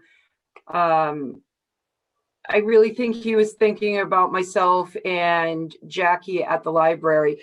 Trust me, I could have taken vacation this summer. I certainly would have. And even on the days that I have been taken off, most days I am still doing some work from home. And I will squeeze in what I have left before the end of the year. I can make that happen. Things have definitely gotten a lot better in the last couple of weeks with the decrease in complaint chasing and COVID calls and things like that. So it has certainly improved, but I really do think that Jackie and I are who Adam was thinking about when he put this on the agenda. Thank you for that, Lori. Yeah, that's so why- I would I'd reiterate to Adam, or really the group, as a as a possibility for his request, we take a targeted approach or an approved approach to that. I'll pause for any board member comments. Kelly, I do see your hand. Julie, go ahead. Go ahead, Julie. You know, I have to agree with Jeff on this one a little bit. I'm at a different level of employment and have been on the front line, or whatever they call that, since, by the way, I'm going to correct Jeff. It's COVID is what it is. It is what it is. That's the name of it. We've lost a lot of lives to it. It's very scary. It's not Corona, it's COVID. So you might get that mixed up there, but I just wanted to correct that. So I get it. At a state level, we cannot roll over. Regardless of what we're doing, where we are, when we're there, we can roll over to a point.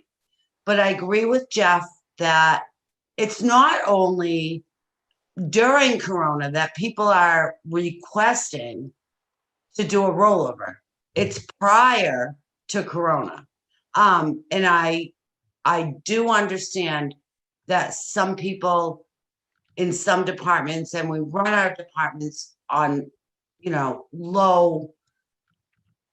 we have low numbers in these departments. People feel like if I take the time, and they are very dedicated, if I take the time, I'm coming back to a pile on my desk. It is what it is, but I agree that, you know, we keep rolling this over to support the staff. You're supporting firefighters, you're supporting Laura, you're supporting another person, whatever, Jackie, Kelly, whatever. But you're also supporting police and this one and that one. And then all of a sudden, you know, things open up and everyone's going to take time off. And the town's going to have like, hello, who's covering who here? You know, you have to be really careful with that. I think with public safety and all of that, you have to look at the larger picture. If you have time on the books, start to use it. You know, unfortunately, I didn't want to take a week vacation. I'm a long-term employee, but I did what Jeff was saying. I took my week. I rested up. I went for hikes. I got creative due to COVID being present. Because I chose not to lose it. but I had the option of one or the other, which I think all of our town employees have. So if we cushion them now, and I agree that they are very dedicated, but you cushion them now and things loosen up in the future, all of a sudden, you're running with 25% capacity in some department instead of 75 or 100, because everyone's gonna take it. Because now they don't only have 3 weeks for the year, they now have like 9. So really, let's look at this realistically and don't let people take advantage of it. I have to say I'm questioning it because it has come up in the last 3 years in my term. And for 2 of those years, COVID wasn't even in the picture. So we can't use that. I don't believe that employees should use that as an excuse that I couldn't take time off because of COVID. I disagree with that. I think people shouldn't take advantage of it. I think it's a really serious situation. And, you know, even at my level, I've said to people, really, you're going to use that? So I don't know, I'm torn. I think that people should take the time and they should take it when they can. And if they have to come back to a larger load of work, which I had to do, so I get it, kind of stinks, but I was well rested. I went back, I did my job. So I used my time, but I only had a choice of use it or lose it. And I think at town level, we need to be really careful that people are not taking advantage of a very serious situation that's out there. And that's just my opinion. Thanks. Thank you, Julie. I didn't see who put their hand up first, Jackie or Holly. So first to unmute themselves.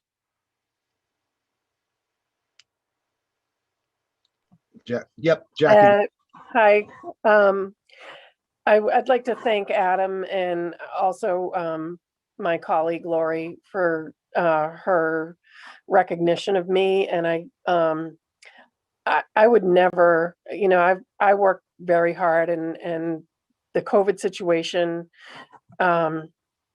with the addition of the food pantry and senior center for those months was unforeseen. Believe me, I love taking time off just as much as any of my coworkers. Wouldn't want to take advantage of anything. I worked hard to earn those days. But I do think I respect the position the select board's in trying to, you know, really look at this maybe on a case-by-case basis. But I can, you know, I feel for my colleagues and feel like I don't think any of us is trying to take advantage. We all work hard and value our time off. So thank you. Thank you, Jackie. Holly? Holly, you have your hand up. Yep, sorry, I'm trying to unmute. I just wanted to make a couple of points.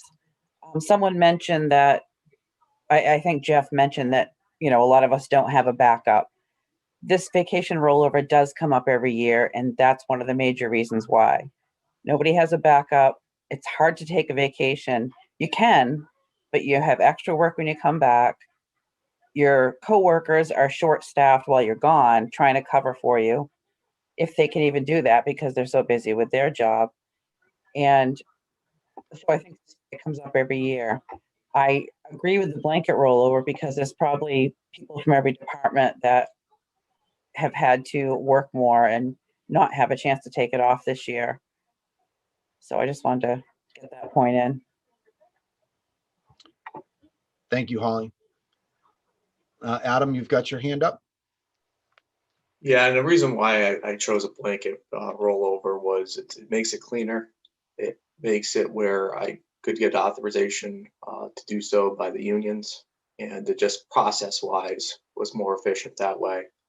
This would be the last year of it anyways, and then we'll revert back to the case-by-case basis. Thank you.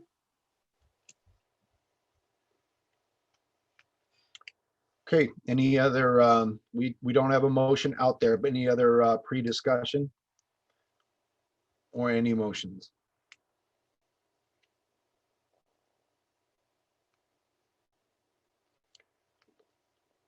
I definitely thank the department heads and employees for sticking around and giving their perspective.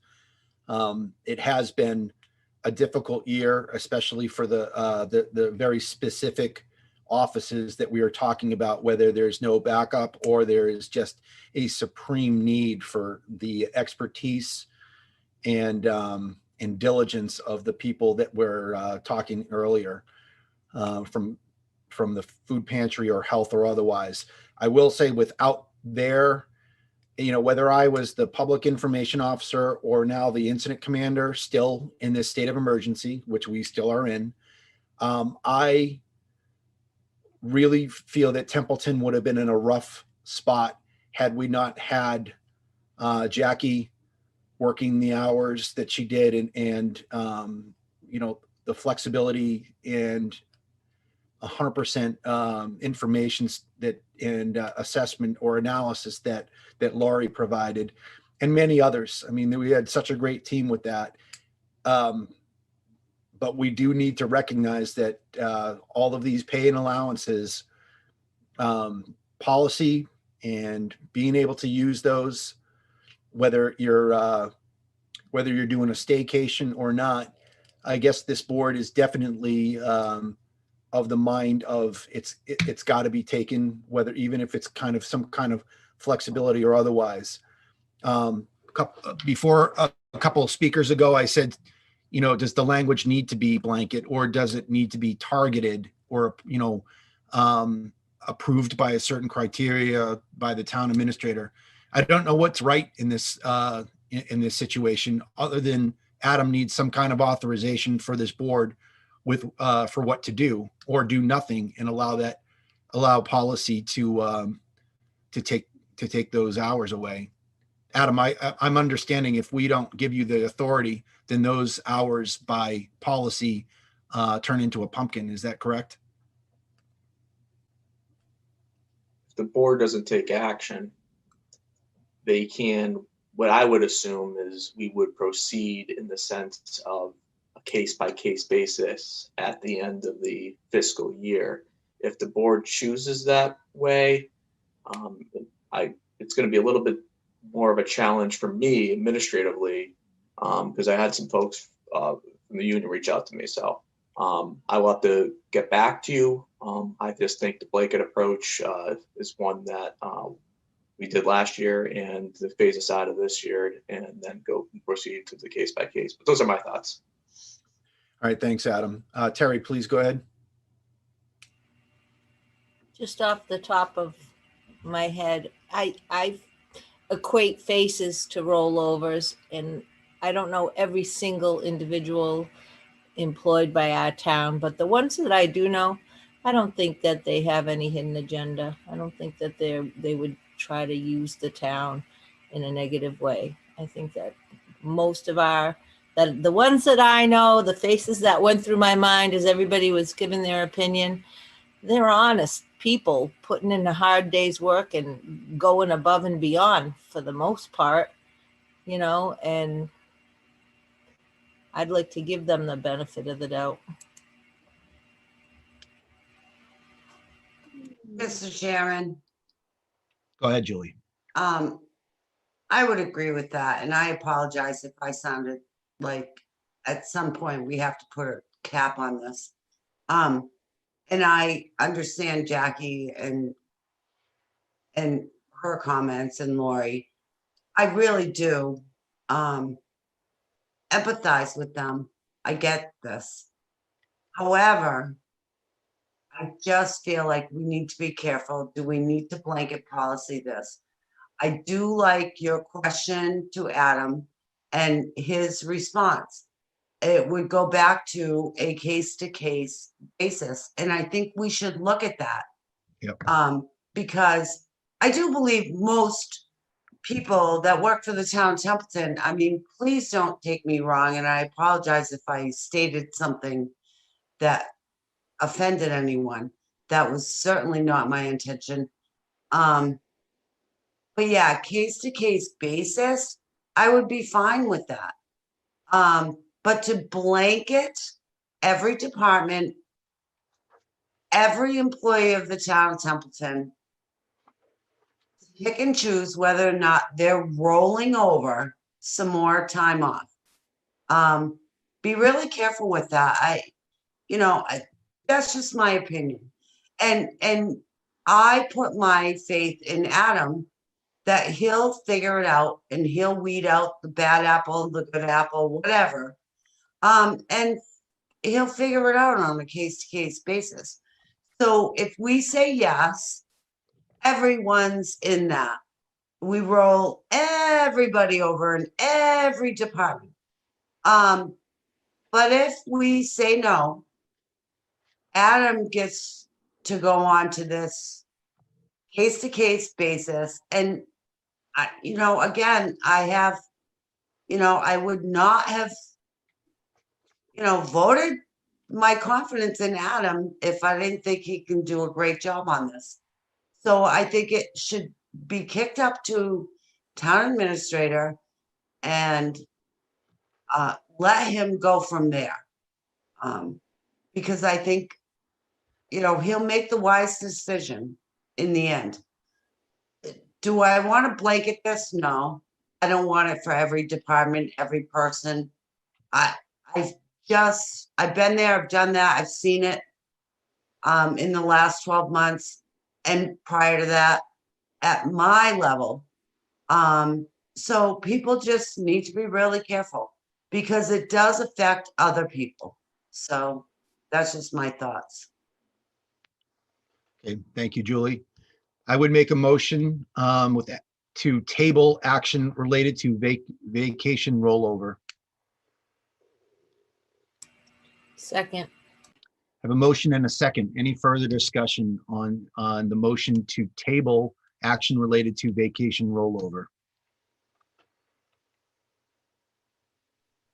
Mr. Chairman, Go ahead, Jeff. I would just make the point, and why Julie was talking, it's if someone has 3 weeks vacation and they didn't manage to take a week of it, say, they took 2, I didn't manage to take a week. And you roll it over, so next year you have 4 weeks. How, if they're having issues, if we're having problems getting people out the door for 3 weeks, how are we gonna get them out the door for 4 weeks? And if we do it again the following year, how are we getting them out the door for 5 weeks? We're just snowballing a problem by, again, the policy, vacation time will be taken within 1 year of which it was granted and may not be carried forward into the next fiscal year unless there's an occasion where vacation was foregone because excessive work or personal constraints. Carryover will be permitted by the select board on a case by case. We're letting employees, and I know we're tabling this, but for future reference, we keep allowing them to roll it forward. We're just getting them into more and more issues they're never gonna get their vacation time. It's, hey. Yeah. Take your time off. Just tell them, take your time off. The work will be there when you get back. Yep, it sucks. You're gonna have to work a little harder, spend more time doing whatever you got. But again, you're going on vacation, work a little bit, come in. Yep. Jeff, that's what I led with. We opened it. I gave my initial indication when we started, and I reiterated what you just said. Adam, you gotta manage this. Even if you get what you're seeking from the board this evening, it doesn't end your responsibilities to put a little bit of pressure on there to get out of this hole. And as you said, through our discussion, I could garner what was the feeling of the board, and that's why I made the motion to table, which reverts then to policy. But again, good point. Any further discussion on the motion to table?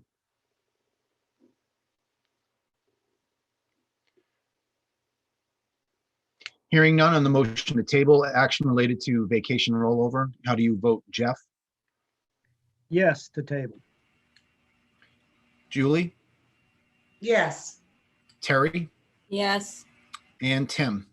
Yes, table. All right, and I am a yes as well to table. Holly, that was a unanimous to table, and that would revert back to policy. All right, good discussion. And again, I really appreciate the amount of discussion and participation that we had from our the employees and department heads that are with us this evening. All right, next agenda item we have is 5G as in golf, action related to authorization to negotiate with professional firefighters local 5311 union. Adam, go ahead. This would allow me to negotiate with the folks that unionized recently, this board was aware, and you would grant me that authority. I mean, it is my job description, but I felt that formally being approved here would set moving forward. Okay. I would entertain a motion or any pre-discussion. It's pretty straightforward. Kind of the logical progression of how this has happened over the past months.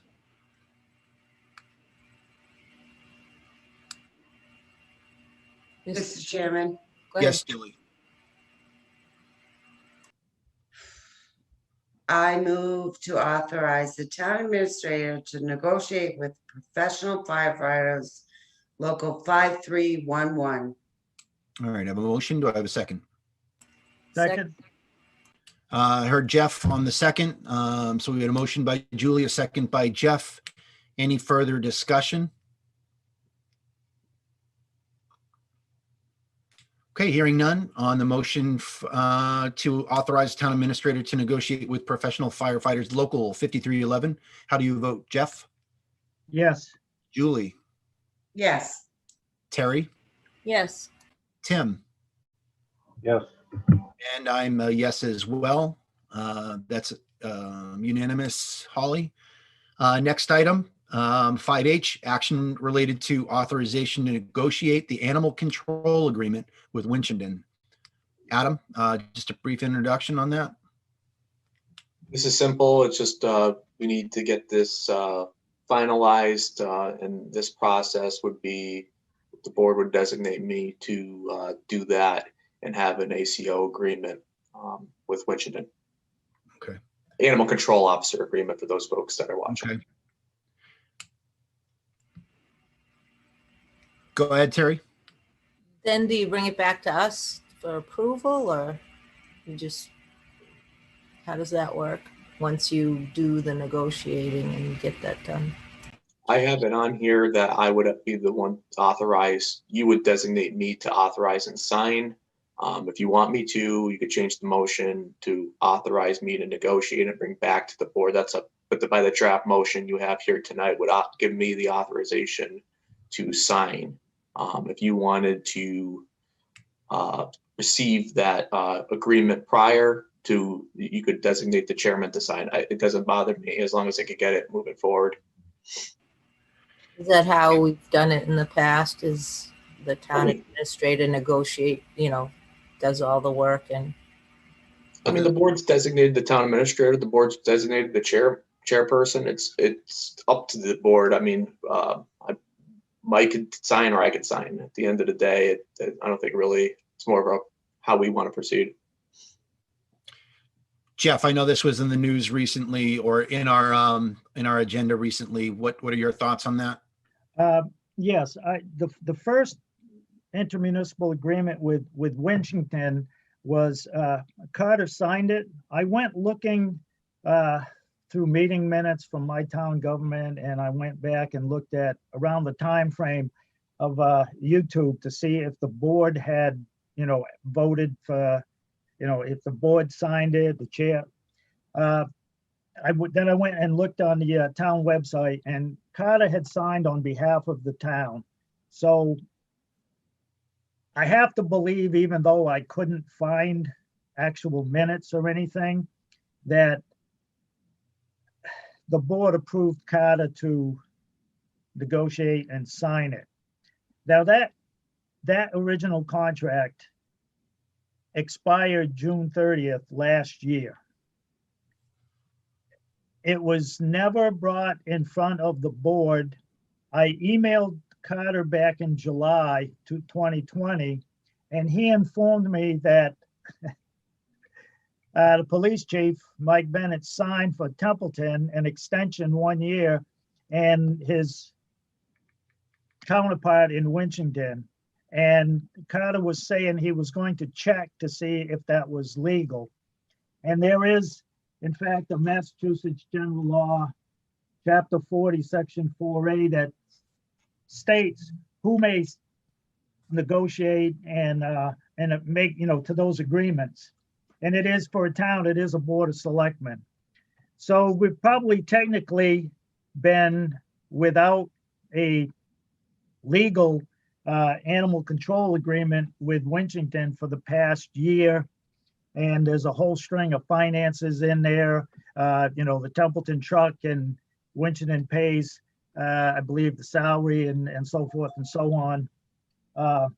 And I've spoken to Adam about this and emailed him. And I think I've commented this on prior selectmen's meetings about this agreement. Again, this is just another thing of doing things correctly in town, for us and the administrator to do things correctly. There's so much, it's so easy to do something wrong, to make an error here or there. We should be doing the easy things correctly, from the personnel policy to this. I got no problem with, if we designate Adam to negotiate and sign it. If the rest of the board wants to bring it back, for the board to formally approve it and then have him sign it, that would probably leave less questions or chatter amongst the town residents. But as far as negotiating the contract and doing things like that, I'm fine with voting tonight to give Adam the authorization to negotiate the contract and bring it back to the board to approve. And again, I have no real issue either way, but so there's no chatter, there's no gray area. Bring it back to the board. We look at it, we sign off on it. There's already a capital article out there for a new ACO, animal control officer truck anyways, which is why we need to get this agreement done legally and correct. So Adam, negotiate, bring it back to the board, and then we can look at it, vote on it. And that way we'll eliminate the gray area. And again, we'll get these little things done correctly. So when we go to town meeting and ask for something, this is one less thing they can throw at us and poke us for. Just do it correctly. Agreed, Jeff. Yeah, I'm good with whether it's delivered back to us or we're signing it. If we haven't done it in a while, then let's go big on this one. Adam can negotiate, and then it comes back to the board for signature. However that motion that night goes, but it'll appear on a business meeting after he finishes the negotiation, working with Mike Bennett and otherwise. So yeah, I'd entertain a motion to authorize the town administrator to negotiate and then deliver for signature the animal control agreement with Winchendon. So moved. Okay. I'll second. Yeah. All right. I had a motion by Terry and a second by Jeff. Mr. Chairman, if I can for a moment. Yeah, sure. Go ahead, Adam. just for clarification purposes, so we go back to the board for approval, but then they would designate me to sign? Because it just, on the other ACO, you had both the town manager and town administrator, so I'm just getting approval to Deliver sign. for final decision, but you know, the motion can basically say deliver for final decision to the select board. That way, that night when you present it and it's in the packet, we can then take whatever vote we want at that point, that to have the select board sign, to have the chair sign, to have the clerk sign, to have the town administrator sign. But what we're looking for, and to embody what Jeff is talking about, let's bring this thing, let's wrangle it back in to our control. You go out, negotiate it, bring it back, let us look at it. We may not repeat the process the same way next year. We may have confidence in the process that we've reined it back in. Maybe next year we vote once to give you full authorization to go negotiate and sign. But this year, I am absolutely agreeing with the team that we would like to see it back before we sign it, or whoever we say can sign it. And I think that motion would reflect that. Any further questions or comments? I've got nothing on the chat, hearing nothing further. On the motion to authorize the town administrator to negotiate and then deliver for final disposition to the board of the select board, the animal control agreement with Winchendon, how do you vote? Jeff? Yes. Terry? Yes. Julie? Yes. Tim? Yes. And I vote yes as well. Get to work, Adam? No, I'm kidding. Thank you very much. All right. I missed it on the last time. There was a chat, quick question from Liz Toth, had asked a question about when is town hall reopening. We can cover that a little bit during staff member comments, but I do know, because Adam had mentioned it in the weekly report, that he is already working on the bids for all of the alcoves and protective equipment that is required for us to safely open up in a service environment within town hall. That's not to say that everything happens at once, but in a phased approach from the spirit of that question, town hall reopening, from a service perspective, we are carrying on with our outstanding, service that we provide, and that we are now receiving the bids to do the construction. I would say that's probably about, for the RFP process, we're talking a few months to complete or at least a month or two to complete the RFP process, contract award, and then work. So I would say by summertime, we would be breaking ground, or, starting work on that. So But yeah, go ahead, Adam. I can just jump in for a second. Sure. The board at their next meeting will be reviewing the specifications, and then they could authorize me to go out to the RFP Outstanding. process. Outstanding. Okay. All right. Moving on into our agenda item. This is action related to the updated copier and managed print service contract. Everyone should have found the documents and the explanation on why we're going back through this. It looked like it was an increase of about, I think it was around $18,000 or $20,000 based on a miscommunication of the number of printers.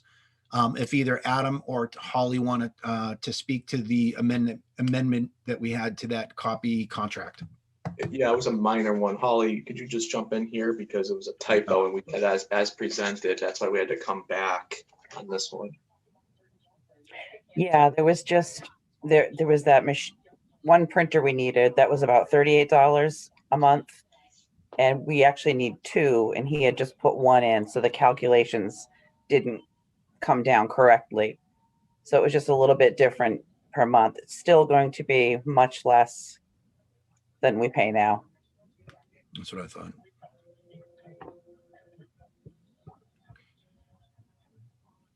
Did anyone on the board need any further description on that, or any clarification?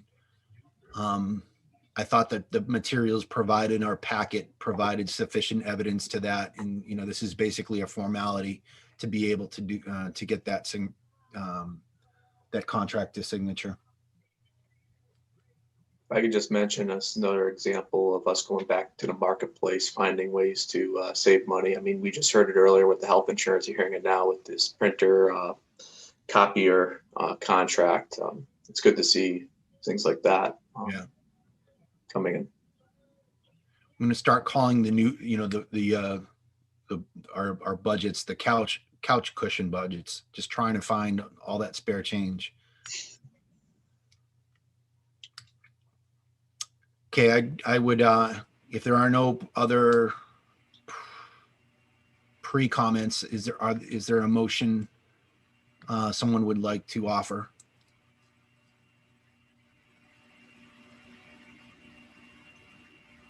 Mr. Chair, I move to authorize the awarding of the contract for copier and printer supply and managed print services to Toshiba as presented for the town administrator to sign. Second. Okay, Terry and Julie as the second. Any further comments, questions, or concerns on the proposed amendment and as presented copier and printer supply managed print services to Toshiba? I hear nothing further on that motion for that print and supply service to Toshiba as presented and for the town administrator to sign. How do you vote, Jeff? Yes. Julie? Yes. Terry? Yes. Tim? Yes. And I vote yes as well. Excellent. Control P, get it? Next item, item Juliet, is action related to a disclosure for a special municipal employee, and that is our own Tim Toth. Tim. As we're in the middle of the budget process, I took the preemptive position of placing a phone call to the ethics board just to make sure voting on the budget, since I'm also an employee at the fire department, would not present a conflict. Per the attorney of the day, this was the form I was advised to complete, fill out, and then present to this board, which has the overall approval authority. And I will not be able to negotiate or discuss anything on the fire specific budget, but at the end of the day, the up or down on the bottom line is not an issue. It's just a formality and it's keeping everything. So there's no way that I can anticipate somebody filing any kind of a complaint or doing everything. And I like to play the cards on the table face up. Impressive and great job, Tim. Yep, thank you. Thanks for the packet information and for your disclosure this evening. I would entertain a motion to approve that disclosure as it is required by General Law 268A subsection 20D and presented by Selectman Toth and for the chair to sign. So moved. Thanks, Jeff. Second. Second. Thank you, Terry.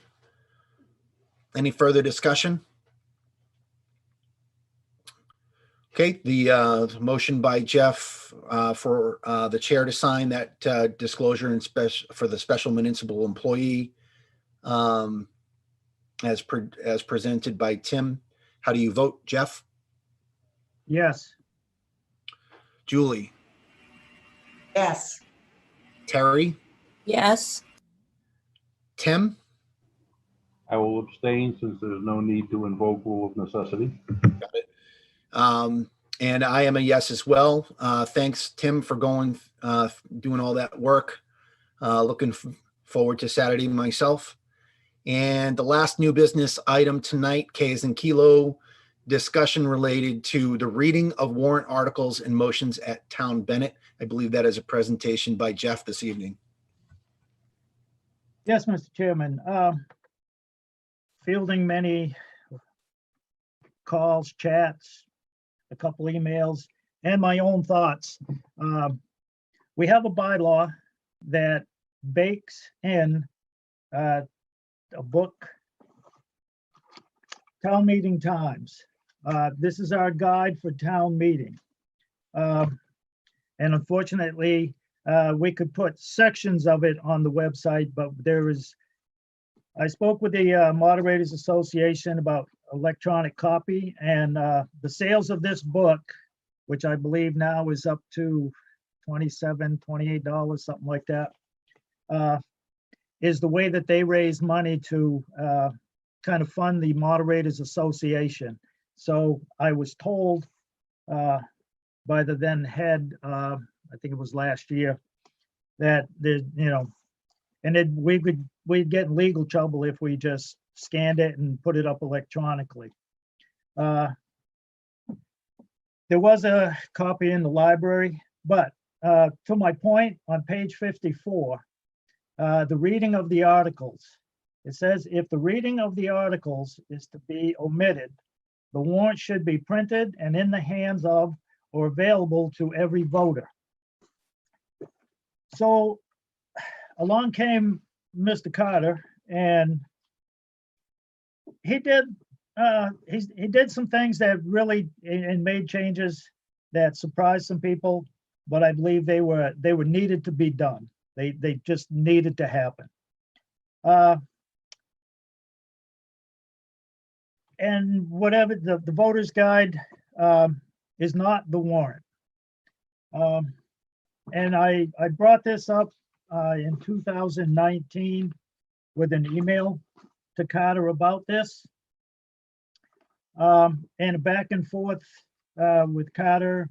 Derek Hall was in the mix.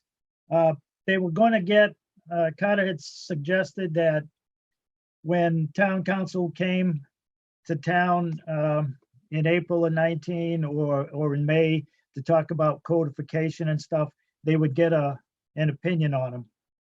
I watched the May meeting today on YouTube, and he didn't talk about it at all.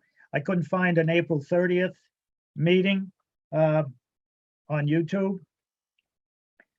So I don't know, and I requested Adam if he would check to see if there was a written opinion on file with the town clerk about if the articles are printed in the voter's guide the same as the way they are posted per state law, that they, we approve the warrant, we sign it, we send it over to the constable, and he posted in certain places that is designated by our bylaws. So after I did that, and I raised those questions, the moderator rules for the May 19th annual town meeting had a thing added to it that said, with respect to a requirement to provide the voters at town meeting with a copy of the entire warrant, if the motion is to waive the reading of the articles at length, town council has advised, and I am following his advice, that the publishing of every article in this booklet, the voter's guide, as they appeared on the signed warrant posted by the constable, meets this requirement. Again, I can't find this opinion. That was not included in the moderator rules of the special town meeting in the fall of 2018, nor is that statement included in the November 2019 voter's guide, which all it says is the town meeting report voter information. That's what several of them say, except for the May 2019, which has to cover the annual town meeting warrant and voter information guide. So my proposal is simple. Even though the selectmen are not required to be at town meeting to read the warrant articles, and you can check on that if you wish. If we go to town meeting and the articles and the motions are like a paragraph or so we simply, if we're going to read the motion, whoever's going to read the article, the motion, we just read it. So town meeting gets an idea of what they're voting on. If it's, 2, 3, 4, 8 pages, we simply ask town meeting, would you waive the reading of the article and the motion? And we'll just give you the meat and potatoes of it. This is what it basically does. If somebody wants to listen to, say, for instance, me, read a 4, 5, 8-page warrant article and then read the motion, I'll be glad to volunteer. And I talked with Adam, and Adam said, well, maybe we could just print the voter's guide and we'll just hand out the warrant, which would be one way to handle that if we were going to continue to not read the warrant articles. I believe that we should just simply read the warrant article and the motion. We could give that option to town meeting at the beginning. Do you want to read the articles and the motions? Do you want to hear them read or not? Either way, if we simply just read the warrant articles and the motions, we would be following town meeting times, which in essence, I believe we would just be following our bylaw, which again, we would be following a policy and a procedure, and hopefully that gets people back to town meeting and interested in town meeting. If you recall and you go look in the budget book under selectmen goals, the board agreed to appropriate $2,500 to try to get people back to town meeting. I think this is one of those things that we could do without spending any more money to get people back to town meeting. There was a town employee was in town hall and commented that it was last year was the worst town meeting they'd seen. Not reading the articles, bunching 8 together, and Corona, virus SARS-2/COVID aside, it started not reading the articles before that. If you look up the record, it was actually in the email, there was a consideration of thinking that like 4 articles at the annual town meeting 2019 would not be read. I think those were bylaw changes that were, pages long. Again, give town meeting the option. If we simply just go there and this is the article, the moderator can read the article, the town clerk, one of us, somebody, for anybody, and then make the motion and read it. Again, if it's just a paragraph, it's a couple minutes. And we just, again, we clear up the gray area. It's one less thing people at town meeting can complain about. And we would just kind of follow our bylaws and town meeting times. Jeff, You Jeff, you had me at hello. I think that I love your speaking voice, and I am absolutely in favor of doing this, even if it's like that one where it went for like 7 pages long. I think that we could summarize the longer ones, because I think you lose something, like if you're reading it past 3 pages, or even in some cases 2. But I'm 100% in favor of what you're saying. I think we do go back to that. In some of those last meetings, it was said, and I recall people saying that's why they go to town meeting. They might not, some of the people coming to town meeting might not even know what they're walking into, because they're expecting for their government to tell them what is on the docket in front of them. I do think that we should still use consent agenda where appropriate, but I'm 100% in favor of reading the articles much the way that you just described tonight. I open it, I'll let the rest of the board members react to your thoughts.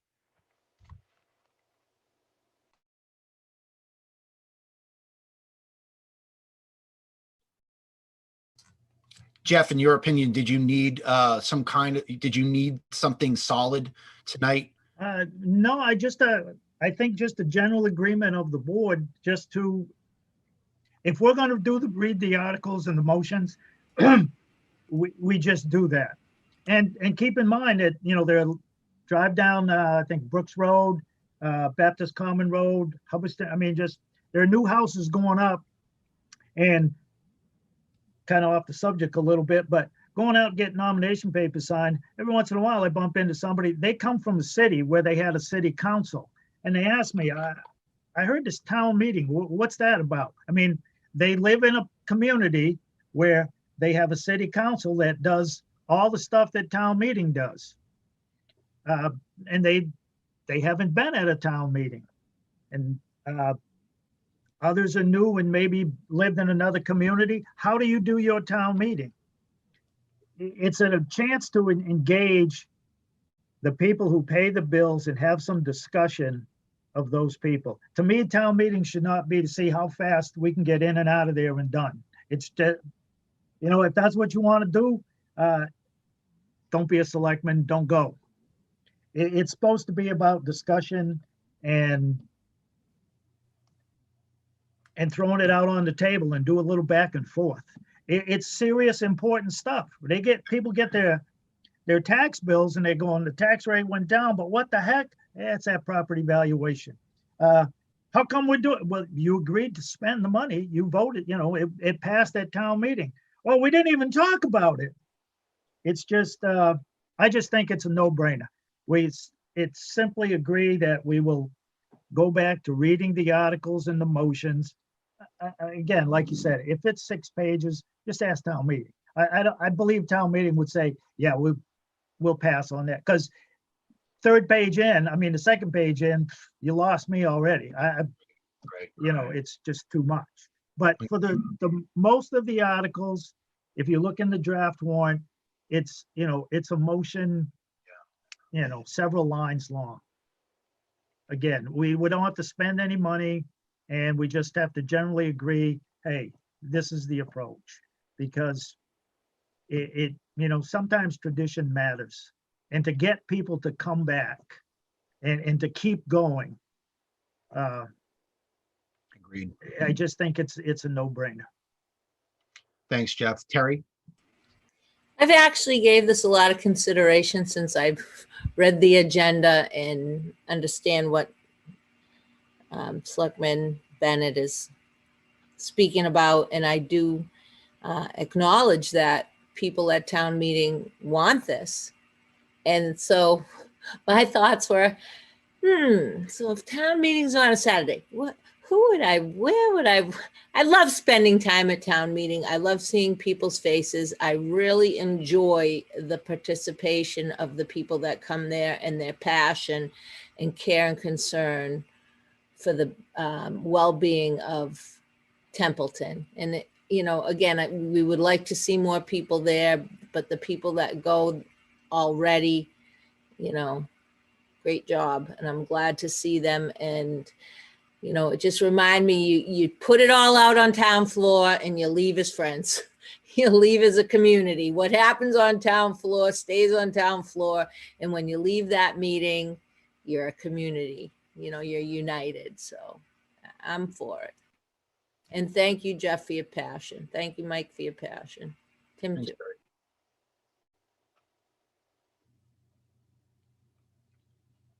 Any other thoughts? Tim, Julie, Adam?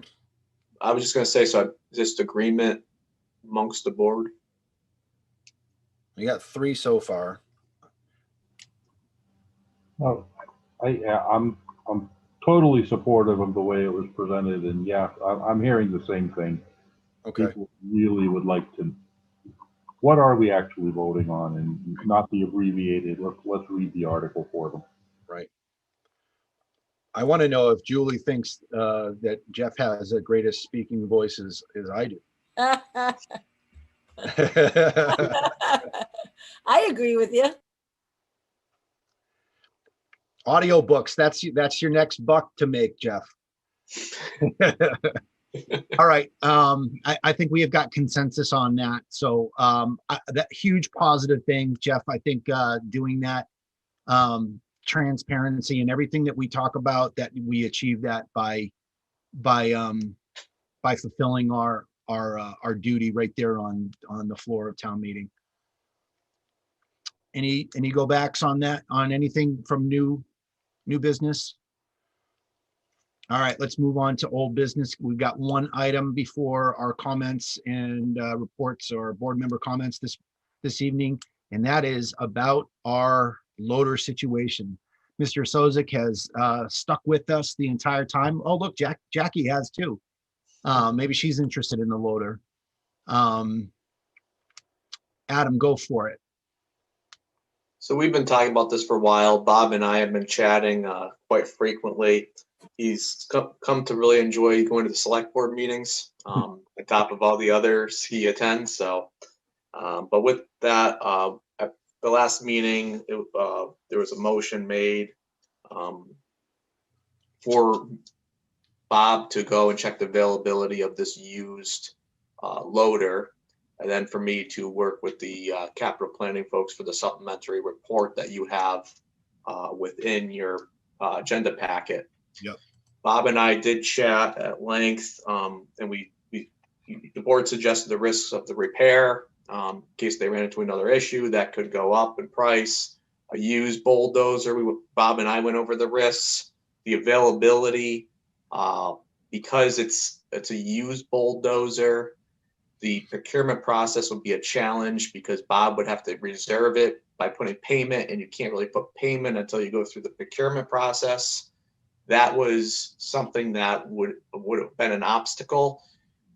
So the further I chatted with Mr. Sozik, and the more we talked, we felt the best way would be to proceed by getting a new one. And I think the board suggested this too at their last meeting, to see fall town meeting where we're at with our free cash certification dollars, and to then proceed with the going through the state bid with the warranty for this item. And Bob has an action plan too to retain the value of that loader for trade-in value. We went through this and chatted about it, and Bob, I think, feels pretty confident this would come with a lifespan of 10 to 15 years, depending upon the piece of equipment, and we will hopefully resolve our loader situation. Bob, did you want to jump in and add anything to the board? No, but I want to correct you on your equipment. That's a front end loader, Adam. I said loader, right? Yeah, Thank but you. you were calling it a bulldozer. I thought I showed you the difference. I said bulldozer? Yeah. You did. It's late, Bob. It's late. It was. Oh, I'm probably tired from the meeting. I meant front end loader. My bad. I get that mixed I'll up. own it. But like Adam was discussing, we did go back and forth, and I looked further into it. You can't buy a used piece of equipment on state bid. You have to go out for invitation of bidding, and that would prolong the trying to hold a lot of front end loader up, holding it for the town of Templeton. And we thought about Jeff's idea of why don't we see where we're at come fall town meeting, and probably better off going towards the new one. So that's what we lean towards, and we presented it to the capital planning board, which they had a meeting and approved. So I think that would be the best situation for the town, is put it on town meeting floor come the fall and move forward at that time.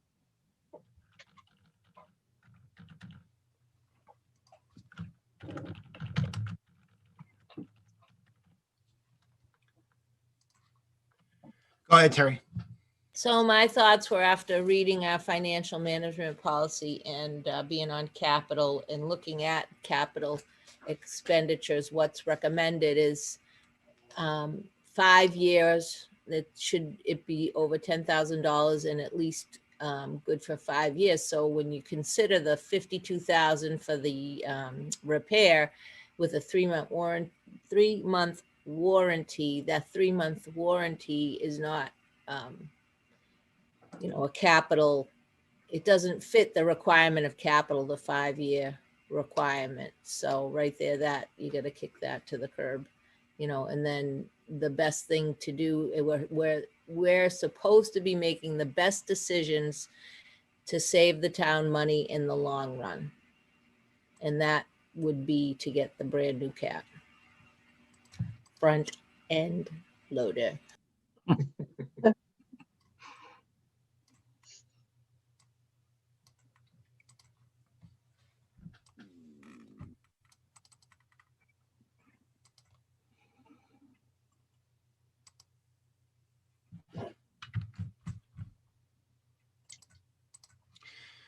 All right, sorry for pausing for a moment, but I put this this handy thing together for Adam. I'll never hear the end of it, as long as it's not listed like that on the warrant, right? We may never hear the end of it, but we got to be on our toes. It's 9:25 at night. I figured.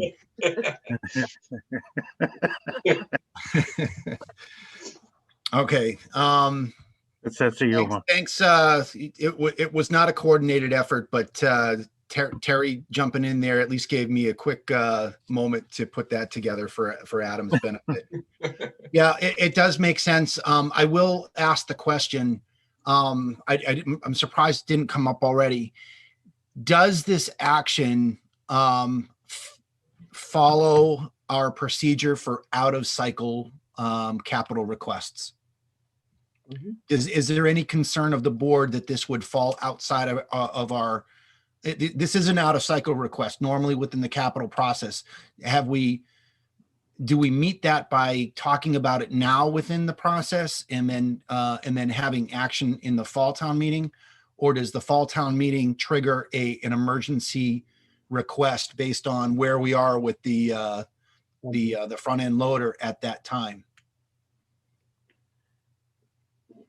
From what I gathered, when we had the capital planning meeting, they did ask questions regarding the present loader, what could cause this, and could be a defect in part. They really didn't have the answer, and I presented it to them. It's more of a emergency needance to the town to replace that loader, and they were all in favor of going to the town meeting in the fall and asking for the money to proceed further to purchase it at that time. Okay, do you think the voters will, do you think the voters' idea of that will be emergency related? And I think, go ahead, Adam. To Bob's point too, the bylaw, I believe there was a issue not too long ago, was because the item that was going to the fall town meeting did not go to the capital planning committee. But since Bob has proceeded forward with the capital planning committee and has a supplemental report, I believe he falls within that criteria to go forward to the fall town meeting. Okay. Yeah, I just wanted to be able to, and I've got that that supplemental report in the packet. But I know that we've talked about out of cycle requests in the past, and that they have to have a certain rubric to them. As long as we satisfy that or have a reasonable expectation that the voters would also agree with that narrative, then I'm comfortable moving forward as presented. And then I would support a motion to request town administrator add the article to the fall town meeting that would propose that to the taxpayers to approve the purchase of a new 2021 front end loader at the state bid price. So moved. Okay, I have a motion. Second. Thank you, Tim, for seconding in that. Terry, so now we're in discussion for the motion. Terry, you had a question or your hand up? Just add 3 things, if I can remember them. I'm getting really tired. So the first thing you asked was, is it in our policies? Because we know that we're trying to adhere to policy in our bylaw, that we can bring this before town meeting according to our bylaws. I don't have an answer for that for capital. And then the second thing was there is no plan B here. The Volvo, Bob's going to try to eke out as much as he can to make the Volvo last and not use the current loader that needs the repair so that we can get the highest trade-in value. And then the third thing was the funding. And I think, Adam, this goes to you. What did you tell me? It would come out of what would be part of, what would it be funded by? I believe the intention of the board, how I understood it, was to wait to see what our free cash gets certified at. And once we get an idea of where that falls, then the board would decide whether or not they would want to proceed with the use of those funds. Because at the end of the day, the select board control the warrant. I could certainly recommend something to you, but that would be up to the board for the funding portion. So we had discussed taking a little bit from here and a little bit from there, but that's not the direction. No, the trade-in would still be the case, and Bob's Yeah. putting together a plan to uphold that value of the Volvo loader he's got that has the issues with the torque converter. Yeah. So he's going to do whatever he can to minimize an impact upon that piece of equipment, retain that 20,000, and whatever that dollar amount, the rest of that, or if the board wanted to use different funds, that's up to the board. But I believe the intention was to use the free cash once it's certified upon to see where it's at come the fall town meeting. I forget, are we allowed to drain that account, or is there a percentage of that we have to keep in? I can look it up. I've got it right here, but There's targets that the board tries to strive has for. to follow. There's a yes. Yeah. Thank you. You're welcome. Good questions, Terry. Any further discussion? Yeah, real quick, Mr. Chairman. Absolutely. Go ahead, Tim. I think we are meeting the definition of the emergency need just by the fact that we know the Volvo does have issues. It has presented with a challenge, and Zosik has done his due diligence and found some alternatives and options. We've discussed this a few times. It did get presented per the policy in the bylaw as an out-of-cycle request to capital. So I think we're connecting all the dots correctly, and it'll just come down to the annual special town fall meeting and how do we fund it. Okay. Bob, how critical, moving into winter of 2021 for these pieces of equipment, how critical are they to your snow and ice and storm operation? Oh, they're very critical. You use the load, the trucks to go out treating the roads before the heavy snow covers the roads, and after we plow, reloads the trucks, and it plows the roads as well. The loader that I presented to you is a common loader, and a lot of municipalities use that loader. So if I got all a yay at the town meeting in the fall, following day, put the order in, should be a fairly quick turnaround because those loaders are usually in stock versus a specialty custom ordered loader. Thanks for that, Bob. And, I think that's the critical part when you talk about the justification for that requirement. I think it does not follow this weird path to saves lives. It actually, as you said, it is an essential and critical tool to being able to allow your response for storms to pre-treat roads so that it's not black ice or otherwise. So I think when we, as Tim described it as connecting the dots, I think that's one of the biggest ones is justification for a critical piece of equipment. It's the same if Dave was coming to us and said, I have no ambulance, or, Right. we're ALS or otherwise. Yeah, and you take like the ice storm back in 08, incident like that. Even just this past winter, we had 3 or 4 little ice storms and wind storms that took down a lot of trees. It's used quite a bit. Thanks, Bob. Terry, you have your hand up? And as far as policy goes, it's greater than 10,000, lasts longer than 5 years. I think Bob said we'd get at least 10 years out of it. And in the long run, it'll save the town money, which is another requirement of capital, is that you have to have the town finances to save the town money in the long run. Getting brand new equipment will save us a lot of headaches. You know, I'm gonna say throw it, and you can correct me if I'm wrong, for at least 5 years. When you get something brand new, I know you don't know what could go wrong, but usually when you get something brand new, you're gonna save money in repairs in the long run, right off the bat. Yep, agreed, Terry. All right, any other comments or concerns with putting this to fall town meeting for a new front end loader, not a bulldozer?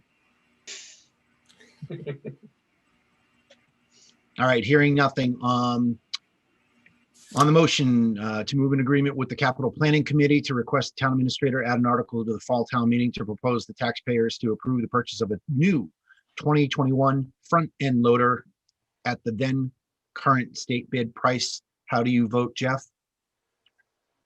Yes. Julie? Yes. Terry? Yes. Tim? Yes. And I vote yes as well. Fingers crossed, Bob. Hopefully we'll get you your new toy soon enough. Very good. Thank you all. All right, have a good night. You too.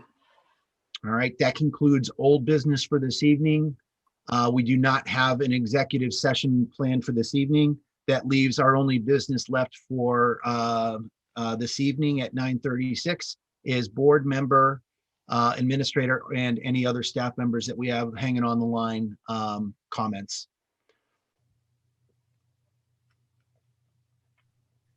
Mr. Chairman. Yes, please go ahead, Jeff. Just a couple of things. I got a phone call today telling me about I guess he was a former town employee. Roger Houghton passed away 31 years ago today. I think he was involved in fighting a fire at one of the paper mill buildings.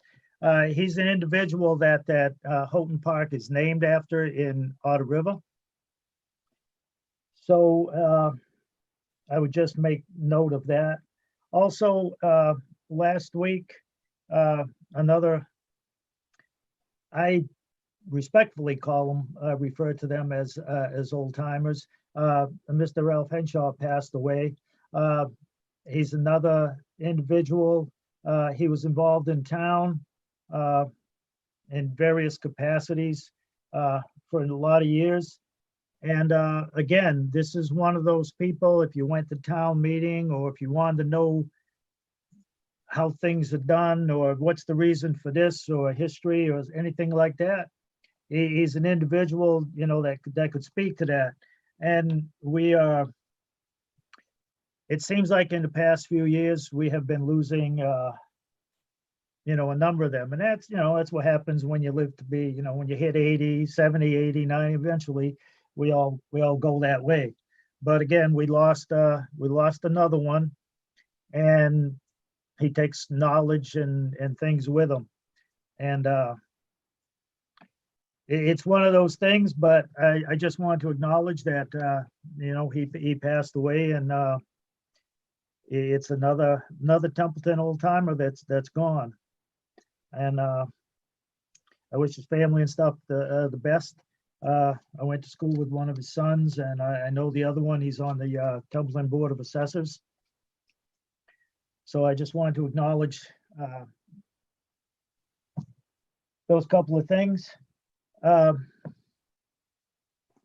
Also, just comment on the whole health insurance issue and thing.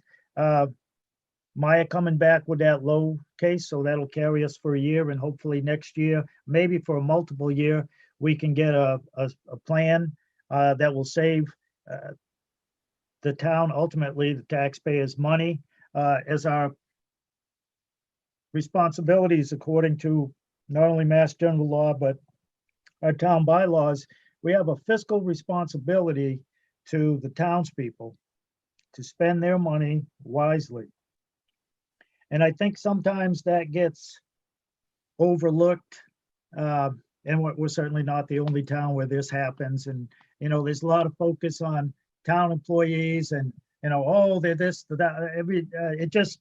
It seems like there's a lot of issues, a lot of spotlight sometimes put on the town employees and not so much the people who pay the bills. I just think it's important that the board, any board of selectmen in any town, remember that a fiscal responsibility is to the taxpayers, you know, first. It's nice to buy, you know, have this or do this or, you know, support all these different things. But I think we need to remember that we have a fiscal responsibility, and going down that road, and I give Adam credit for exploring that. And it's actually, I think it was started with Carter. They started talking about that with the Insurance Advisory Committee and stuff.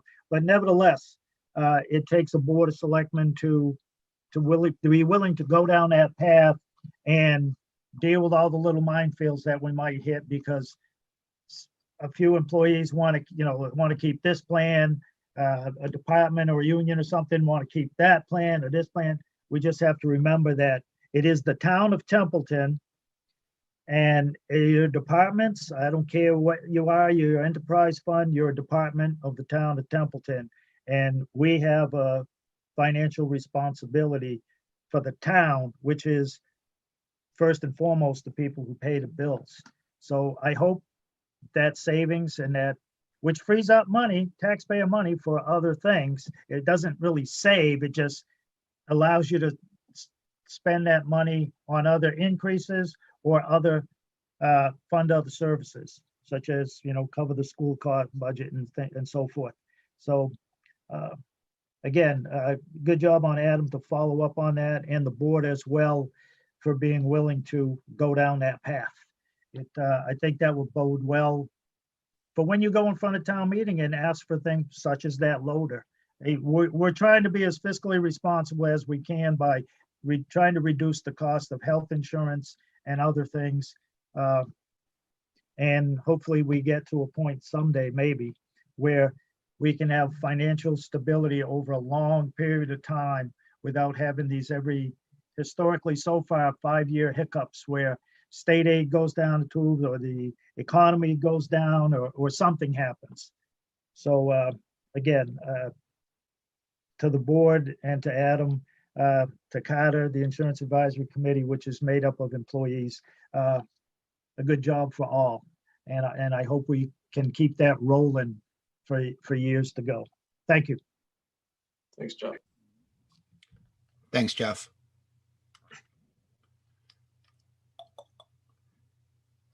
All right. I have something very brief. You know, whether it's tonight, we had some comments on the chat, and otherwise, this is that live chat is our ability, or the ability afforded to our residents to be able to make comments on otherwise. I use it because I would go to meetings when we were pre-COVID, and you know, as we're coming out, it's our right to go to public meetings and speak. The chair can allow it or disallow it, but that chat is how we participate. I know I don't go to every meeting, but I go to as many as possible. I want to know what's going on. I want to know if there's anything that I or we as a board can do to help. And I never participate in that chat area thinking I'm speaking for the board. I may provide something that we have addressed in previous meetings or otherwise, just informationally, but I don't go around walking thinking I'm speaking for each one of you. That, as we exist right now, that live chat is our way to be able to communicate in a real time, as much and as close to a real time way as possible. So if I'm running a meeting or we're in a meeting and I'm looking at that chat, I treat that as if they're sitting out in front of us and want to participate with us. I would hope the rest of the boards do as well, because that's how we got to roll. That's how we have to operate. And that's all I have this evening. Terry, you got your hand up? Yes, thank you, Mr. Chair. I just had two quick and then one kind of funny thing, and I know it's getting late, so I'll try to be brief. I was hoping that going forward, we could get an update on Scout Hall and on the American Disabilities Act and how much we've accomplished on that list, if we've ticked off any of the boxes on the list that we were given, because some of them were of zero cost. And I know every department's busy, but I was hoping that we could get an update going forward on those two things. And then I hope this is lighthearted, and I would ask people to bear with me. I finished 7 books ago, Alexander Hamilton by Ron Chernow. And the funniest takeaway that I got was he was the Secretary of Treasury to George Washington. And, you know, there's a saying, there's nothing new under the sun. So in the 1790s, he was in favor of deficit spending, as opposed to Jefferson and Adams, who weren't. And so I wanted to look that up, because it seems to be a bone of contention with people today. So there's a psychology behind it. It's also called modern monetary theory. And if I just wrote a little blurb, deficit spending, Keynesian deficit spending is gaining influence on the left. Proponents argue that as long as inflation is continued, a country that prints its own currency doesn't need to worry about too much debt through deficit spending, because it can always print more money to pay for it. It's used to stimulate the economy, with the idea a dollar given is a dollar spent. But the Chicago School of Economics doesn't agree that government should interfere in the economy.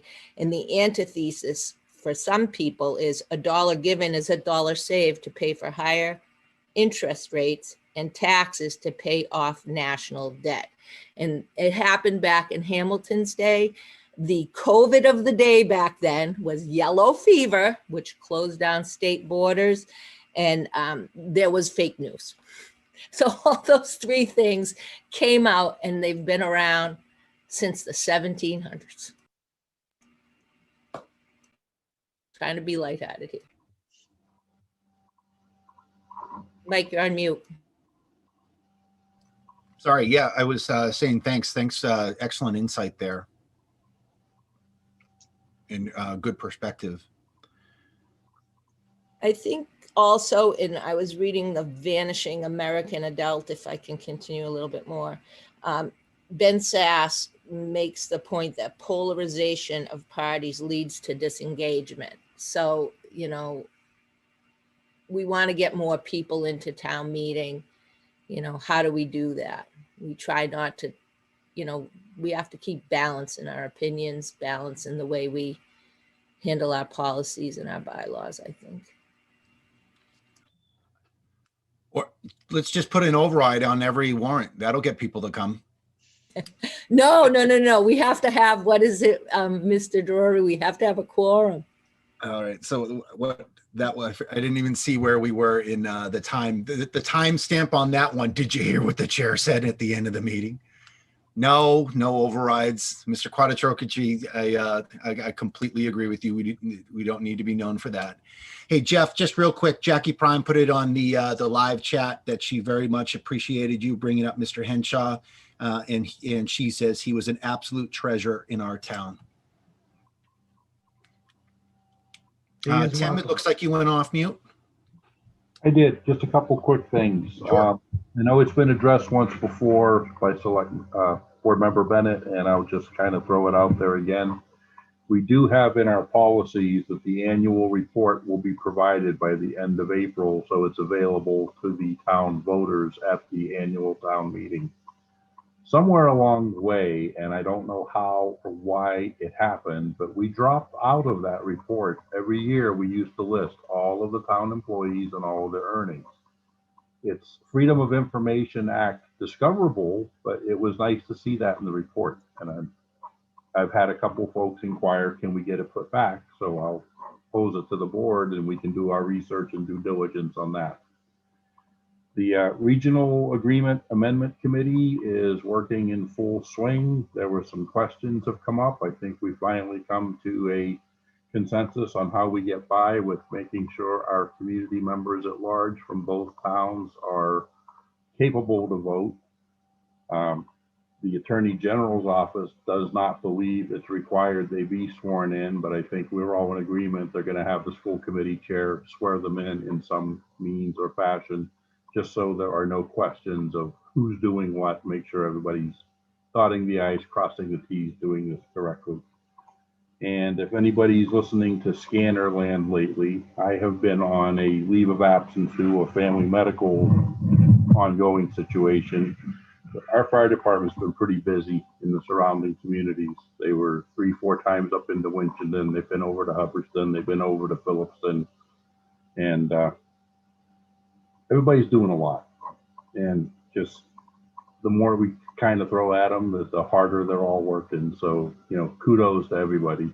And I'm sure it's not just the fire department. We can look across town. And I've said it before, I'll say it again. We have a fantastic team here in town. And sometimes a little bit of recognition, a pat on the back goes a long way. So I just want to formally acknowledge everybody and what they're doing. Not that I'm discounting Jackie and all she's done with the library and the food pantry and Lori's ceaseless efforts, and Holly does a lot behind the scenes people don't always realize. So, and I'm sure I missed somebody and I apologize for that. It was not by intention. I'll watch the chat, Tim, and let you know. Thanks for that, Tim. I appreciate it. Any other board member comments? Holly, Adam, Julie, go ahead.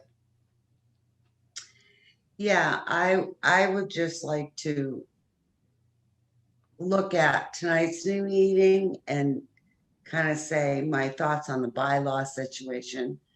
We were really attempting back with Diane Healy to update, because bylaws came up a lot tonight.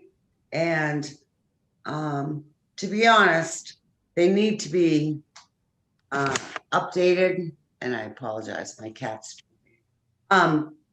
We need to update them. You know, we're in the pretty much the Stone Age with some of them, unfortunately. So, you know, I just am wondering, is anybody doing that? Is anybody looking into continuing to update bylaws, continuing to change bylaws to go with the times? And the other thing I wanted to mention, but I think Tim already hit that, I want to recognize the fire department recently. Amazing. They are there. They will respond to loss very well. They will respond to other communities and help out in so many ways. And I just want to let it be known that I've noticed that they've had a really busy couple of weeks and they should be recognized for that. So I just wanted to recognize them. That's it. Thank you very much, Julie. Yeah, agreed. On the bylaws, I know that we just had a significant push for codification, and good money, a lot of good money was spent to be able to get that across the finish line. As far as modernizing them, I would say that we can address that again when we go through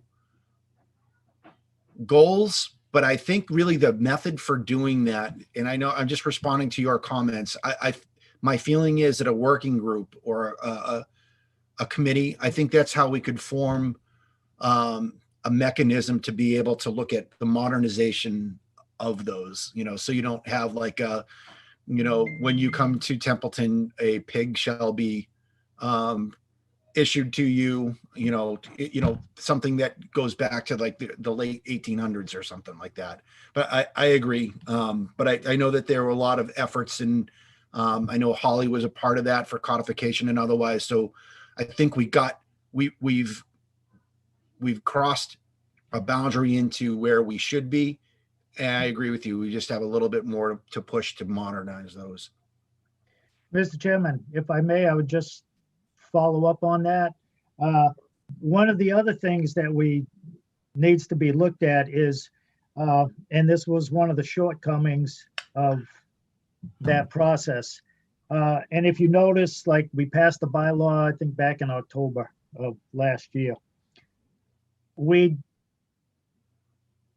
spread the cost of doing that codification process over several years. And I think it's like $2,500, $2,700, something like that. The thing is, and kind of made notation of this, I was looking through meeting minutes and watching meetings over the weekend. And I think I got an email that I could, if I find it, I'll share it. The town clerk's budget has to have additional funding in it. So when we make a bylaw change, it gets sent to general code, but it doesn't get put right up on the website because we have to have money to be able to pay general code to look at them and stuff it in where it belongs. So it will be orderly. So that's one of the issues we can change a bylaw and update it, and it'll get sent off to the AG, and then it will come back and it'll be on the website. But if you look at the codification bylaws, it's not listed there right away because we have to pay additional money to general code for them to look at that and put it in place where it belongs in the book in order. So that's, to Julie's point, that's one of the issues. We can update bylaws, but to get them printed, and so when you click on the link on the website, we need additional budgeting to pay for that, to make that happen. And that was, again, in speaking to Carter, that was one of the shortcomings of the push to do that.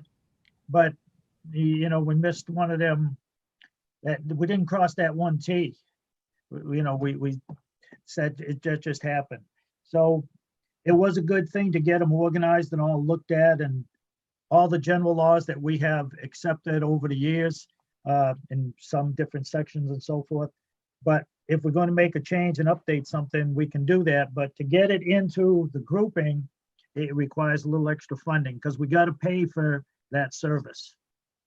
So that's just for future thought. When we work on that, selectmen's goals, got to have extra funding in the clerk's budget some way, somehow, to make that happen.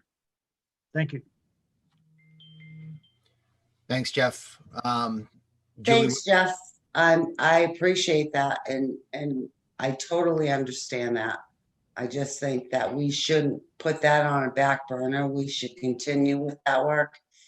Update them, get them on a website, figure out where we're going to find it in the budget. I also think, and I have to make that comment because I'm looking at my computer right now and I'm kind of giggling. Certain people that speak are coming up full screen and others like myself are not. There's a reason for that. Some of us are put on mute. Some of us are not. And wow, look at that. So just a comment to be made, because so many people get so many kudos for doing a wonderful job. However, they don't get noticed for the fact that they put other people on back burners, and they choose to control that. And I think it's unfair to everyone involved. thanks, Julie. Terry, you got to go back. Yeah, and goes to what Jeff and Julie was saying about paying and redoing the policies and bylaws. Would that include new language on anti-racism and anti-bias. I know at the MMA, there's committees forming. I asked Adam because there are people interested in town on the hot button items that I met, some of them that I mentioned at our annual retreat. Terry, And- can I, Sorry. yeah, can I stop you?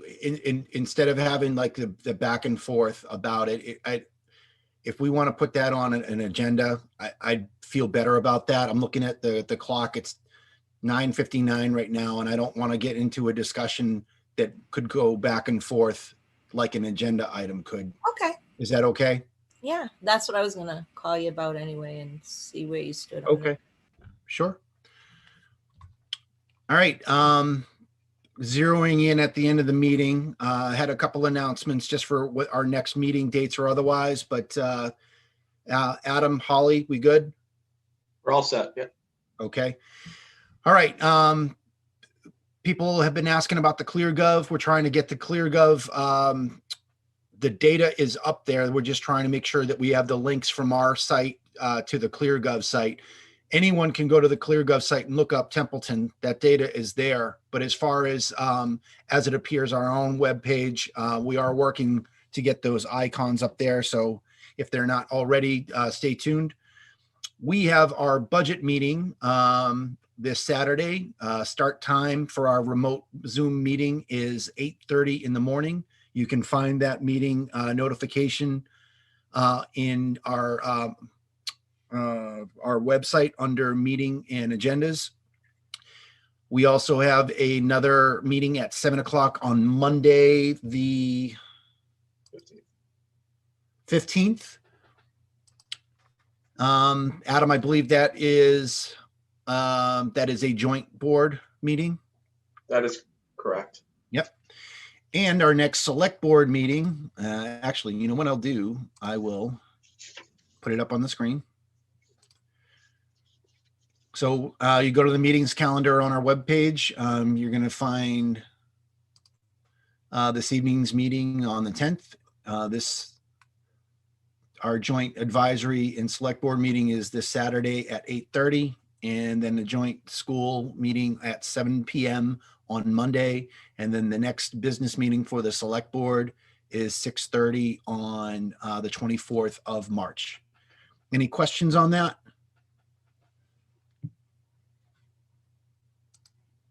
Great. Excellent meeting tonight. Tim, we're at 10:01. But we had a lot on our agenda this evening, and I definitely appreciate all the board member comments to follow up after our old business. And I believe we are finished this for this evening. So I would entertain a motion to adjourn. So moved by Blueberry Cobbler. Second. All right, motion and a second. All those in favor of adjournment signify by saying aye. Aye. Aye. Any opposed? Glenn Levitt says good night. Aye. All right, at 10:02 p.m. we are adjourned. Thank you very much, TCTV. Looks like we're going to be free and clear of our recording and our live stream.